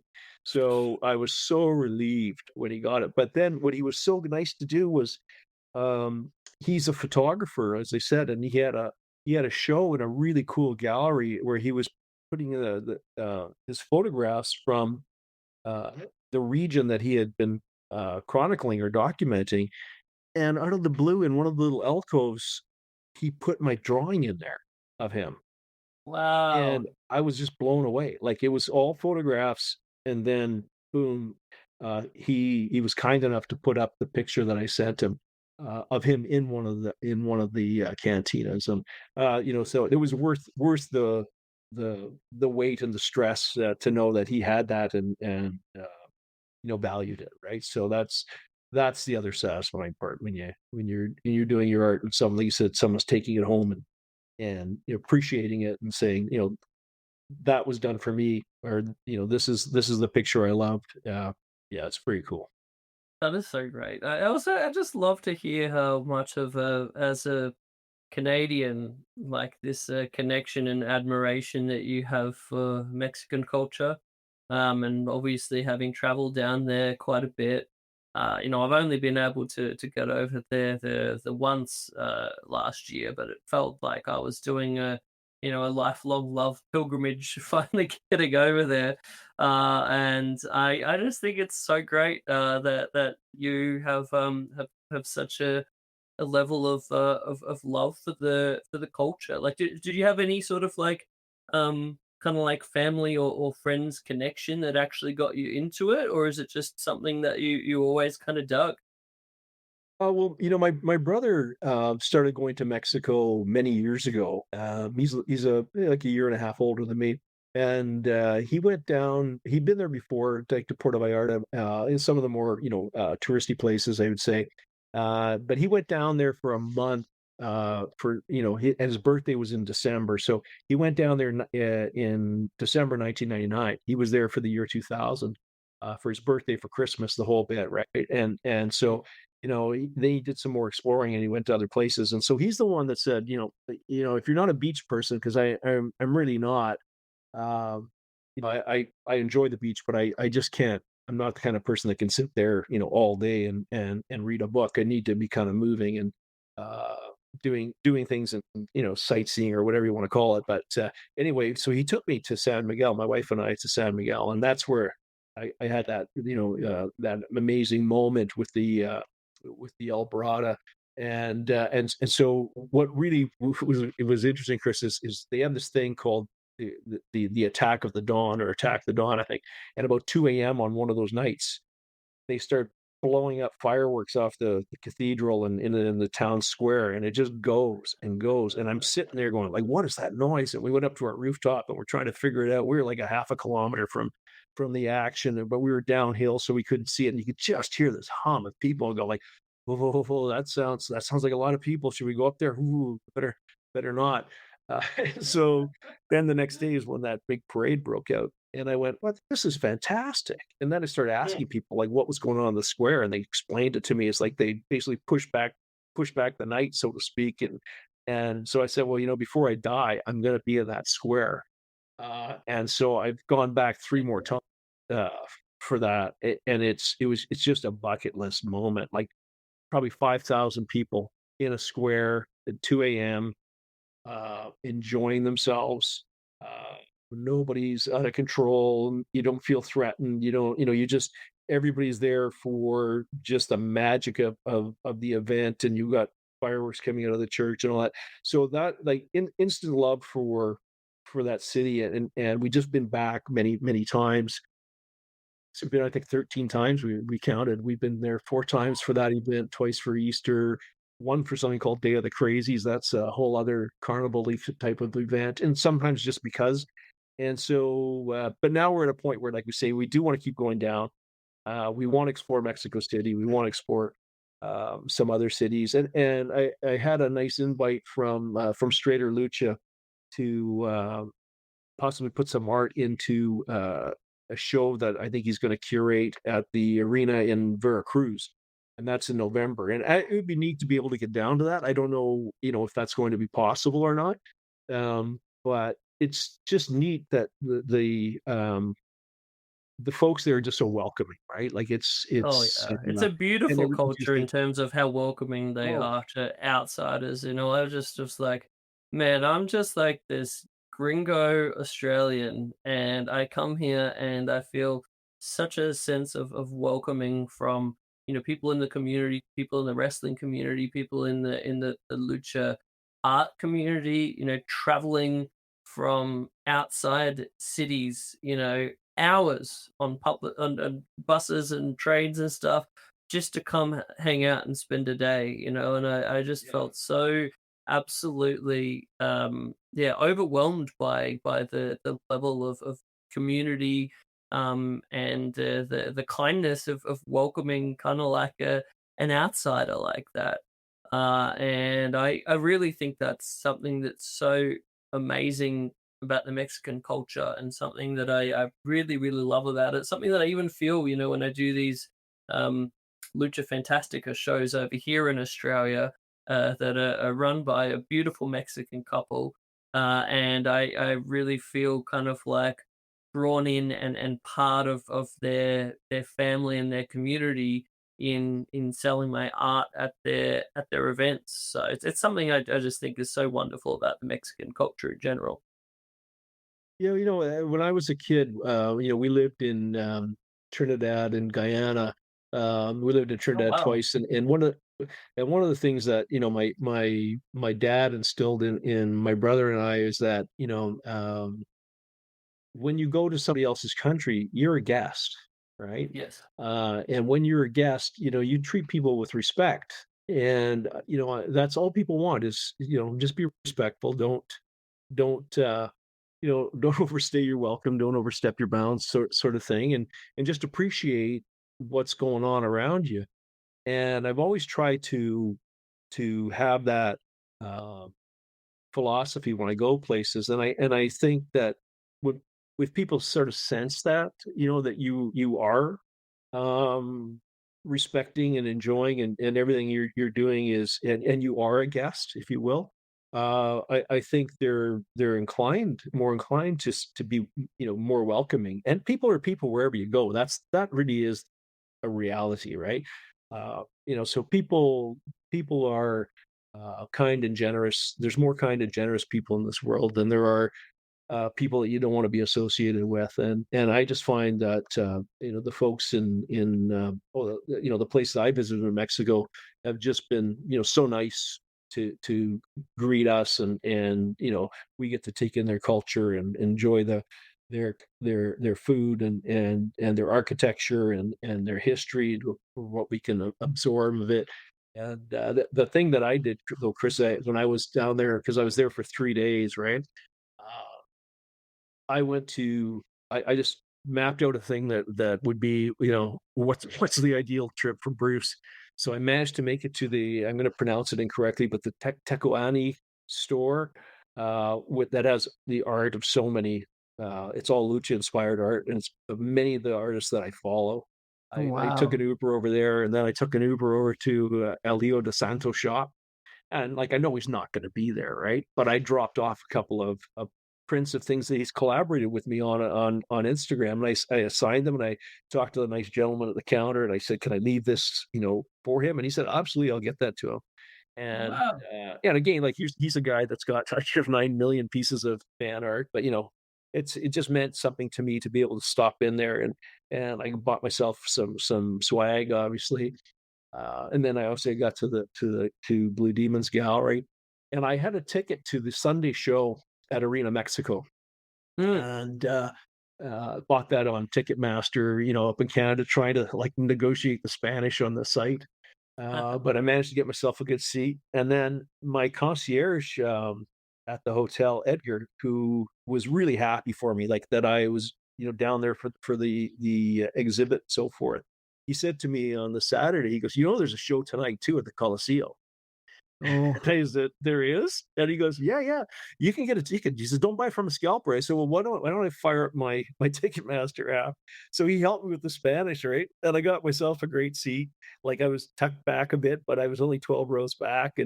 And so I got my first show was Was it going to on be the the Sunday, floor or but I on the got there on balcony? this Saturday, and I was sitting beside this nice young couple, and Mm. they were from the northern part of uh, of Mexico, and their English was better than my Spanish, but we had a laugh and we connected and watched some great action, and then, like I say, I got to go the next day, and so I'm going to be posting a piece of art tomorrow that I just finished up the other day, and so when I came out of Arena Mexico, and I was in row 4, right?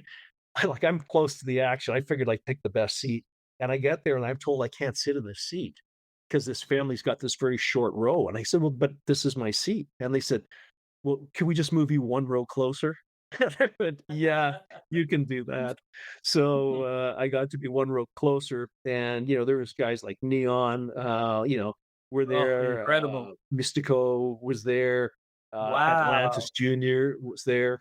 Camelito was there. Like it was like some of the people that I've drawn and stuff, and it was just like a surreal experience. But when I left the night before, when I left the Coliseo, there's lots of people outside, and there was this mother and son that were just hyped from the action. And the mother was wearing a mystical mask, and the son was there, and they were kind of running around in a circle, and people were not paying attention to them. They weren't crowding them or anything, but they were just having so much fun. So I went up to them and in my best worst Spanish, right, explain like, "Hey, this is." I pulled up my little business card. I said, like, I'm from Canada. I'm down here for Galleria de Blue Demon. Blah blah blah. Show them like picture like this is where I was on. So they kind of go, "Oh yeah." So I said, "Could I take your picture? Could I um get a post from you?" Right? There's just Mm. and they threw down this awesome post, Chris. Like the mother put this mask on the kid and they Oh my dropped down. She gosh. dropped down on her, and I took this photo, and I managed to make an artwork. I'm going to post it tomorrow, and it's one of the more realistic-y looking things that I've managed to accomplish. I didn't quite realize when I was working on this thing I was visiting my in-laws. I had left a piece of watercolor paper there. I'm beginning to Mm. think maybe I should be working on watercolor paper. But they were so nice to me to do that. And so then she followed me, so I was able to follow her back, and I was able to send her the photographs, and she Awesome. was very, very happy with that. And then I sent her the artwork on Mother's Day. I got it done on Mother's Day, and she was quite happy with it. So it'll go up tomorrow, but it was just a cool moment for me. Like when I in my post that I'm preparing, I think I'm going to say like I hope that people enjoyed the art as much as right? Because that was my very first live Lucha Libre show. I've seen Lucha Libre, I've seen video, but I was there, on that Saturday night, and the place was rocking, and the fans were loving it. And then the Arena Mexico experience was super cool too, because it's more uh, uh, high tech, if you will, like bigger like signage and like the electronic. announcement boards when they bring in the athletes and The big some of entrance the and action that everything. unfolded in front of me was just so cool. My Mm. phone ran out of space. I was filming so much stuff. I was dumping stuff off my phone so I could catch more action in the final round. But it was just, and everybody was wonderful to me. Like there was just I came back and I said to my wife, I said, if I wasn't me for those 3 days, I would have wanted to be me. I love that. Yeah. So yeah, I can't wait to get back, and I think she'd like to go see one of the shows at the big arena too, because Yes. want some good video of that. Yeah. Heck yeah. Oh my gosh. I am so glad that you got to have that moment and get that photograph yourself. I cannot wait to see that. I think those kind of like those little in person kind of like innocuous moments can make like the best art, because you have like a real sort of like interaction that it's based off of. And especially like to be on like your first night. I had no idea that was like the first time you actually got to see live lucha in Oh person. yeah. And Yeah. what a place to see it at. Like, because to me, so on my last trip, those were the two places that were the most special to me that I like had to make sure to go to, Arena Coliseo, which was the original building that El Consejo, CMLL built all those years back. And then Arena Mexico being the more grandiose building that they would build thereafter. Probably the two most important purpose-built wrestling venues in the entire world, and I would say two of the most historic for sure. And I remember especially Arena Coliseo being very cool because it's in that historic district. Just a beautiful neighborhood, a lot of cool different like restaurants and bars and different things. But the building itself just had such a atmosphere about it, and it felt so sort of like old world. Um, and it's such a beautiful building from an architectural perspective as well. The sort of like unique funnel shape of it with all the balconies as they go up to the very top.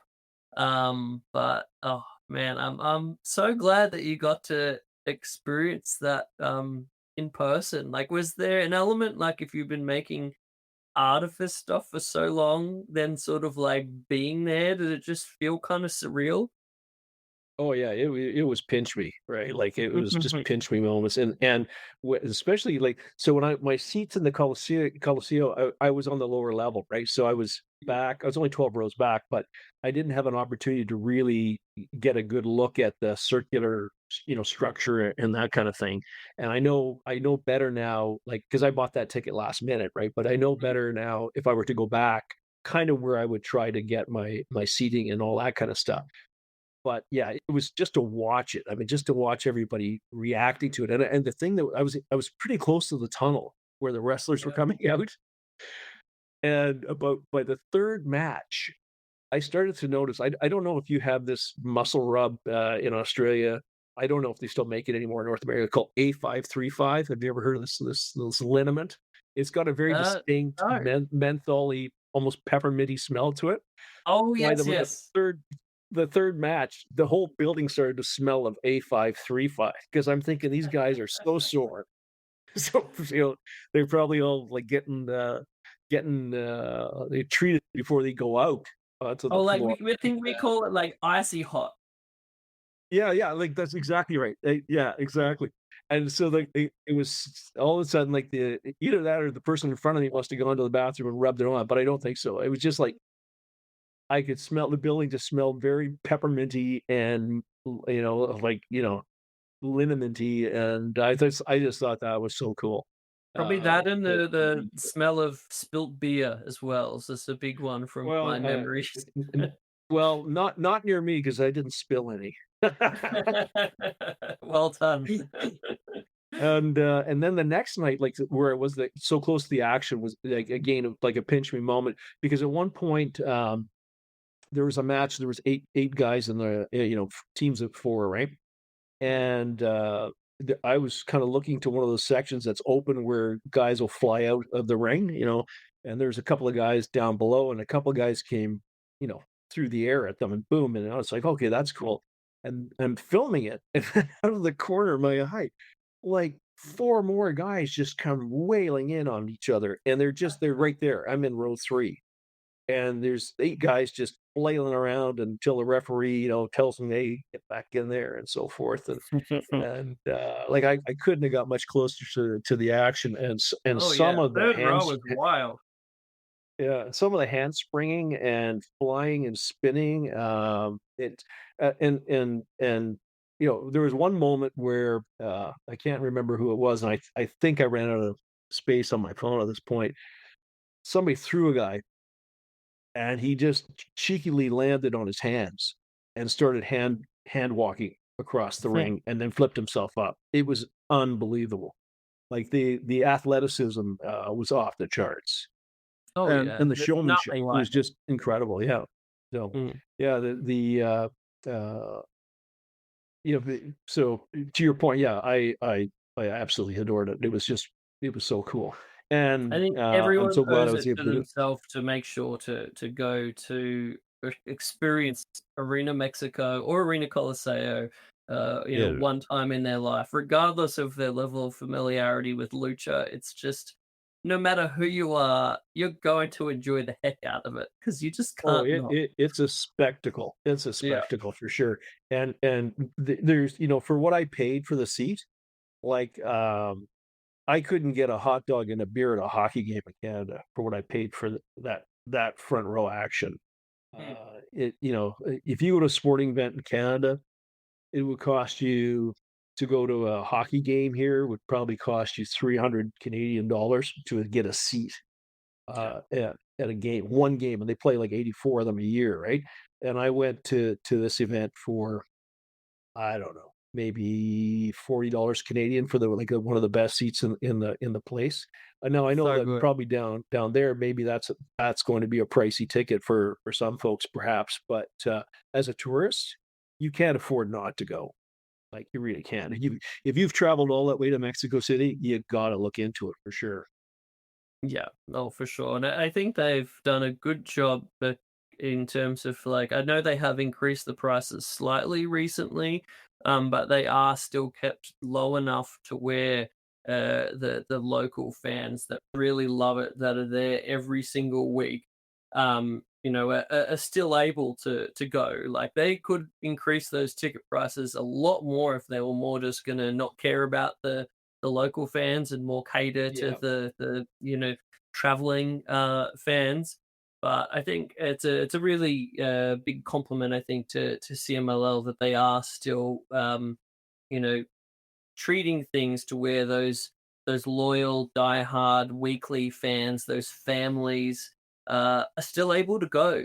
And I think it's a really good thing about the company. And you hear the current Salvador Luderoth, who runs the company, talking about it. I listened to an interview with him recently, and they do keep an eye on that. Despite having this insane wave of popularity of the company, of this record Yeah. business that they're doing at the moment, they are still very aware of those weekly, like local fans. I think that's great.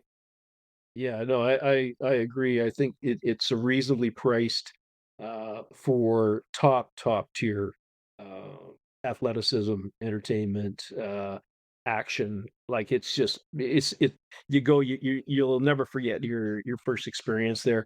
And Mm. to your point, I mean, yeah, you could be just selling these tickets to tourists but I think something would be lost. Like I was happy to be amongst so many people who just loved it. I actually, at one point, I just turned my camera to this group of probably 30 people just chanting to their favorite wrestler. Like I just turned, I was, this is more interesting than what's going on in the ring. These guys were just so into it, and they're smiling and motioning, and yeah, I was like, that's cool. That is so cool. Mm. Oh yeah, Then it's you a then it's a you very also interesting thing, the different type of fans that you see there, and especially Arena Coliseo. Where I remember because I was up on that second, for the first balcony up level, like not on the floor, but the next one up, and it was a noticeable difference in terms. I'm not sure if you noticed this in terms of the crowd reactions. Um, on the floor, it generally seemed like people were a little bit more reserved. Maybe more of the people that, tourists and things that had bought tickets on Ticketmaster. Whereas on the balconies, as you got up, it got louder as it got higher in the building, and it Oh, I was can imagine. more Yeah. like I guess Arena Coliseo was kind of known as more the hardcore building, as opposed to Arena Mexico is probably a little bit more touristy, the glitz and the big high level production and everything like that. But I remember being in Arena Coliseo and feeling like there's just such a different atmosphere based on where you're sitting almost. I thought that was just fascinating. You can really feel the people that are there every single week. Yeah, it's so cool. Well, and what I was happy to learn is that there wasn't like a particular season, right? Like, sports can Mm. have some sports can have seasons. So, you go someplace and then you discover, you can't see your favorite soccer team, or you can't see your favorite hockey team, or whatever, because why? They're not playing, right? Mm. But I was really thrilled to see, like, I was going to get myself a ticket, and to wind up getting to both. And again, like a big tip of my hat to the fellows at the hotel who were just so good to me, saying, "Okay, man, you know what? Here's how you make the most of your time. Here, you got to go here, here, here, and here." Uh, So and great. things like even eating at El Fantasma's taco stand, it was just like, this is very cool, and it's very close. Like, everything was very close. It was close to the gallery. It was close to my hotel. It was, close. The only thing that was a little bit distant for me was getting to the El Rio de Santo shop, but that was just an Uber ride, right? And it was Mm. great. The was the way to go for me. And now I know when I go back to Mexico City, I can take in some of the other things. I did see uh, a couple of the art museums. I did go to the interesting enough, I was told I got to go see this post office, and I was like, "Oh, the post office, man, what a building!" So it would have cost me like 50 pesos to wander through this magnificent uh, architecture, and there's Oh, just was so that the much one more with the that incredible murals across the walls? that's across the street there, and then the post office was just like stairway after stairway of like marble and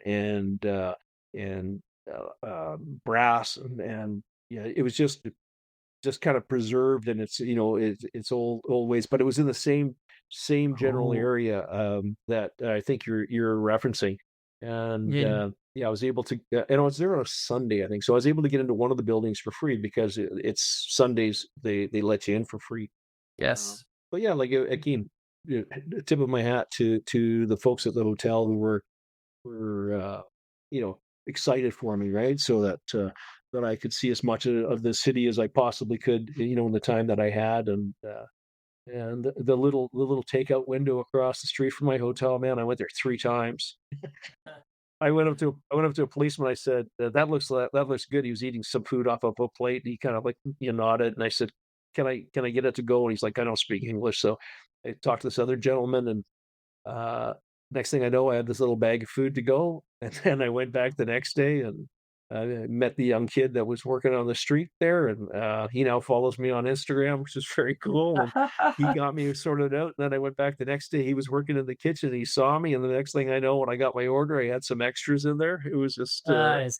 just an unbelievable experience, because I didn't have time to go sit down anywhere and eat. I was just, run back to my hotel, have a quick bite, and get going again. And it was, yeah, every little bit of it was a great experience. So Oh yeah, so there's happy there's that just I so that much I to see in Mexico City. If you're there for a limited amount of time, it could be so hard to try to be like, all right, I want to do all this stuff. But I think if you pick a couple, that's as best you can do. But it's a great place to keep returning to and exploring more of, and all of the different incredible art galleries and experiences. And my gosh, the street food is just some of the best I've ever had in my life. I was just trying to have as many different street food things, and anything that looked like there was a crowd in an area, I was like, all right, this You looks got good. it. Yeah. If there's a lineup, you're probably pretty good, right? So Yeah. I I have was no coming idea back what I'm from going to work. be eating, but let's just Yeah, embrace what it's going to be. yeah, well, it's going to taste good, so that's the main thing, right? So, and it's easy to explore if you do it the way I did, which was I got lost a couple of times. So And I that's what saw you a want to lot do. more. I saw a lot more than I probably was expecting to, but I started to figure out like east, west, north, and south after a while. So, but that's because I was working off of one of those kind of cartoon maps they give you at the hotel, right? So, Mm, but still, all in all, a great experience. So, well, so great. Chris, I really appreciate you having me on. I really Oh, do. you are so welcome. I've had a whole It's bunch right. of fun having this chat, and it was as we said at the start. I think with these conversations, when I do the artist interviews, I'm more here to just have like a back and forth chat rather than rifling off a bunch of questions. Like I look at this list that I've got here, and I think we touched on most of the things here. There's other ones I don't think we'll in any way have time for, but I'll have to have you back on at some point in the future where we can go into it a little bit more. Well, that would be my pleasure. I really appreciate the invite. It's so cool. You're the first person I've ever talked to live in Australia. So Wow. it's is it winter there now? Is it your winter? Because we're coming into our getting close to our summer. So are you? Yeah, we're Yeah, getting out of that awful, really hot, humid kind of temperature and getting into the more yeah, chilly time of year that I always enjoy. yeah. Oh, very good. Well, listen, Chris, thank you so much. As I said, I really do appreciate it. It's great to talk to somebody that, you have something, in common with like this, the art and the nature of the art and, just that, passion for all those things and the love of Mexico and just that I'm so thrilled that we've got these sort of joint shared experiences, albeit from afar, that bring us closer together and together with that community of artists that are exploring the same themes that we are. And yeah, it's just the internet's a kind of cool place, like when you can make friends from a distance. So It's one of the real greatest parts of Instagram where it can, unite us and bring us together. And yeah, everything you said, I echo the sentiments of, and I'm sure there'll be a bunch of future exhibitions that will be in together, and hopefully one of them will be able to be there together in person at the same time. Or next time I'm yeah. in Vancouver area, I'll definitely hit you up. Oh, if you come this way, let me know, man. It's I know it's a long trip for folks from your part of the world, and but yeah, definitely don't come through and not say hi. It would be just absolutely a pleasure to be able to see you in person for sure. Oh, definitely. No, last time I came to Mexico, I actually did it by stopover in Vancouver, and we had a lovely day there. Ah, And on the okay. way back, beautiful city to explore. In between en route to Mexico, I'd highly recommend it to any other Australians. Yeah, But before I it's let you go, Bruce, I have one last yep, question I need to ask. sure, yeah. This is one of my favorite questions. Whenever I'm talking to different wrestling artists, lucha libre artists, can I ask you, do you have a favorite luchador that you like to make art of? So that's a great question. So interestingly enough, if you look at what I'll call my logo, I've got Fishman staring into a little bowl, and inside the It's bowl, if you so look great. very very closely, there's a blue demon fish and a white angel fish, and they've got the blue demon and Santa Mass on. But on the back of my business card, I have a picture. One of the first lucha pictures I did, and what I've done is I've taken two bars in San Miguel de Ande, two cantinas. One's called La Única, and the other's called El Manantial, and they do not sit side by side. One is down in town, and one's up on a hill. But I put them side by side in this picture, and then I have a drawing from based on a very famous photograph of Il Dos Santo on the back of Blue Demon Jr. And Blue Demon Jr.'s kind of got his arm up. He's getting ready to toss him off there. And so I say to people, I can't decide, like, which bar I like better. And I really can't decide between these two gentlemen. So I said, so I've put them on the rooftop to let them battle it out. So, it hangs in my office as a great reminder of the inspiration, because the inspiration really does come back from the movies. And I only have two lucha figurines, that I bought in a market, and it's one's wearing a Santo mask, one's wearing a Blue Demon mask. So I would say I value them equally. Yeah, I don't want to. I don't want to. I don't want to have to get into a fight with either of them. So those are the two that sparked it all for me. And but I do enjoy the masks and the personas of others, but I have to leave it as a standoff there. I think that is wonderful. The great movie tag team of Lucha Libre. Does it get any better than El Santo and Blue Demon? I don't think so. No, I don't. I don't think so. Oh well, sir, thank you so much, my friend. I will direct everyone. Make sure you are following Bruce _Smar SMA_artist on Instagram. I am very excited to see that piece that you'll be posting from the in-person photograph experience outside Arena Coliseo. I also wanted to give you a congrats on that Copic Award selection. If anyone goes into your artist description, you'll find the link. They can check out your profile and the piece that you were talking about earlier. That Tigre Blanco, was it? Yes, yeah. Yeah. So great job on that one. yeah. Thank you. It's really cool. Like they have a lot of restrictions on the art that can go in. It's international, so it'll get the whole thing will get juried down the road for things. But to get accepted in, they don't allow fan art, so to speak. And so I struggle with that. But I actually submitted it and said, it's actually a portrait, and it was a portrait done in collaboration because he did. And so it took them, I think, a little bit longer to get back to me on that. Like if I'd sent in a Batman picture or something like that, they're not going to accept it. But I am very proud of that one. It's got it's just such a dynamic pose, and I was glad I was able to kind of do it justice. And I did send him privately. I sent him a file that he could create a print for himself. Which he really liked, which I appreciated too. So he's a super guy. I never talked to him, haven't seen him live, but would love to. So thanks very much for that plug, Chris. I really appreciate it. No worries at all. And I am excited to keep an eye on your progress and the work that you're keeping on doing, my friend. And I think one of my favorite things is we can watch one another's adventures and progress as artists on Instagram as things move forward. So yeah, I look forward to whenever we speak next, and we can talk about wherever your adventures go from here.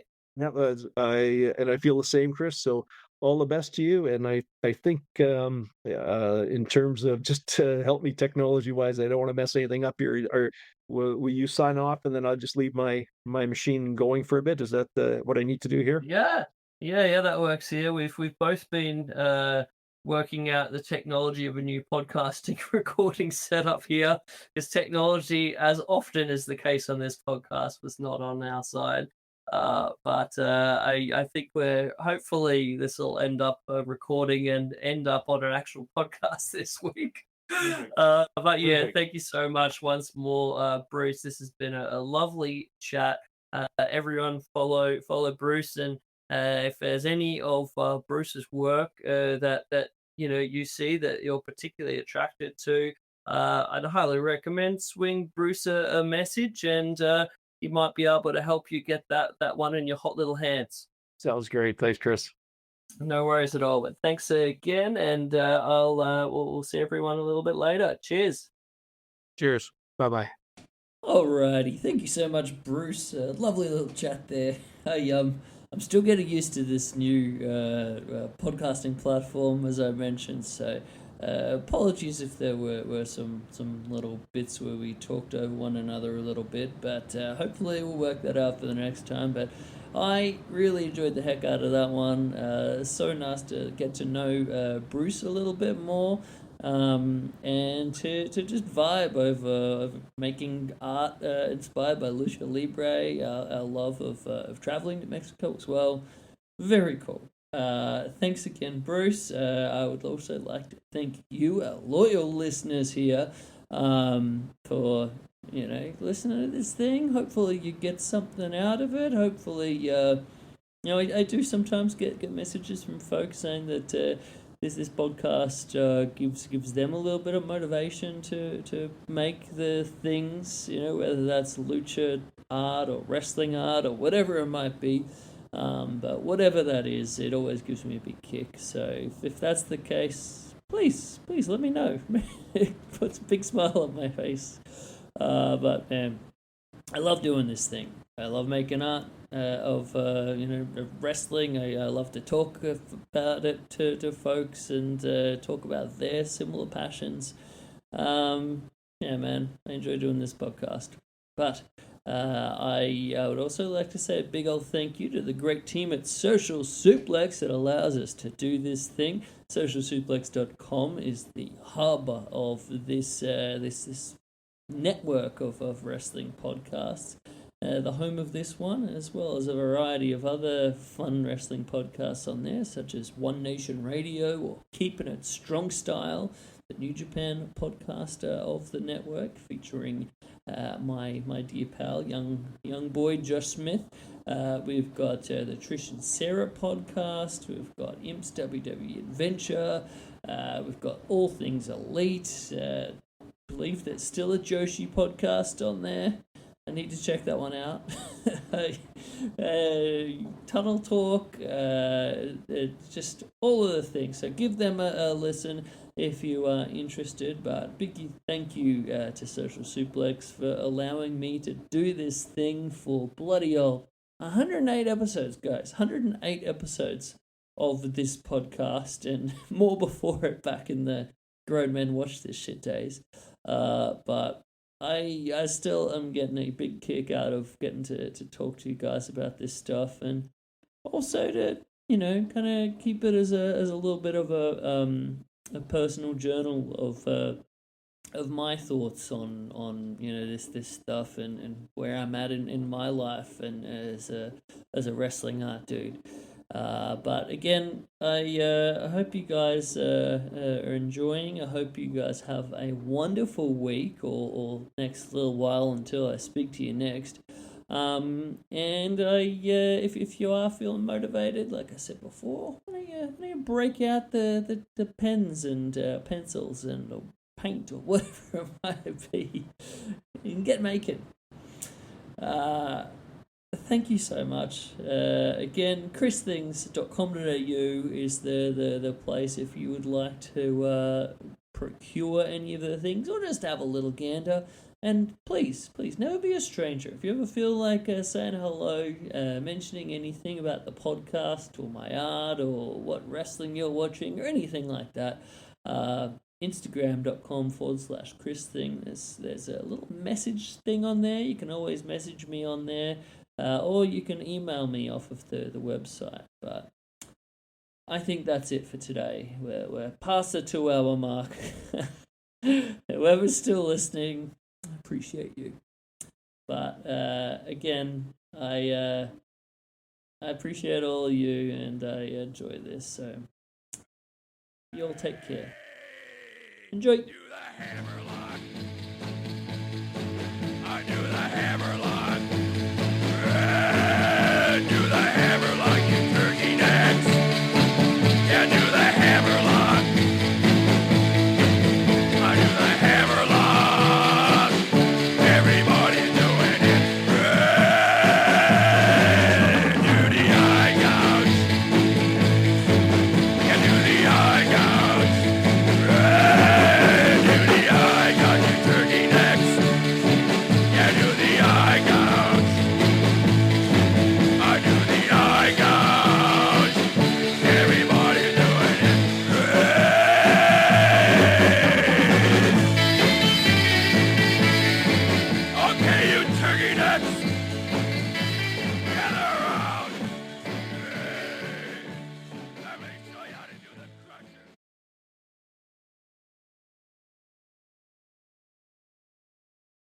When I found out I was going to be a parent, I immediately felt a lot of anxiety and worry. So I went on to BetterHelp to try to look for a therapist to help me with that. My relationship with my family and with my boyfriend and with myself were suffering. I really needed help. I was ruminating a lot. Really getting those thoughts out to a therapist and getting feedback was just life-changing. Discover what BetterHelp Online Therapy can do for you. Visit BetterHelp.com today.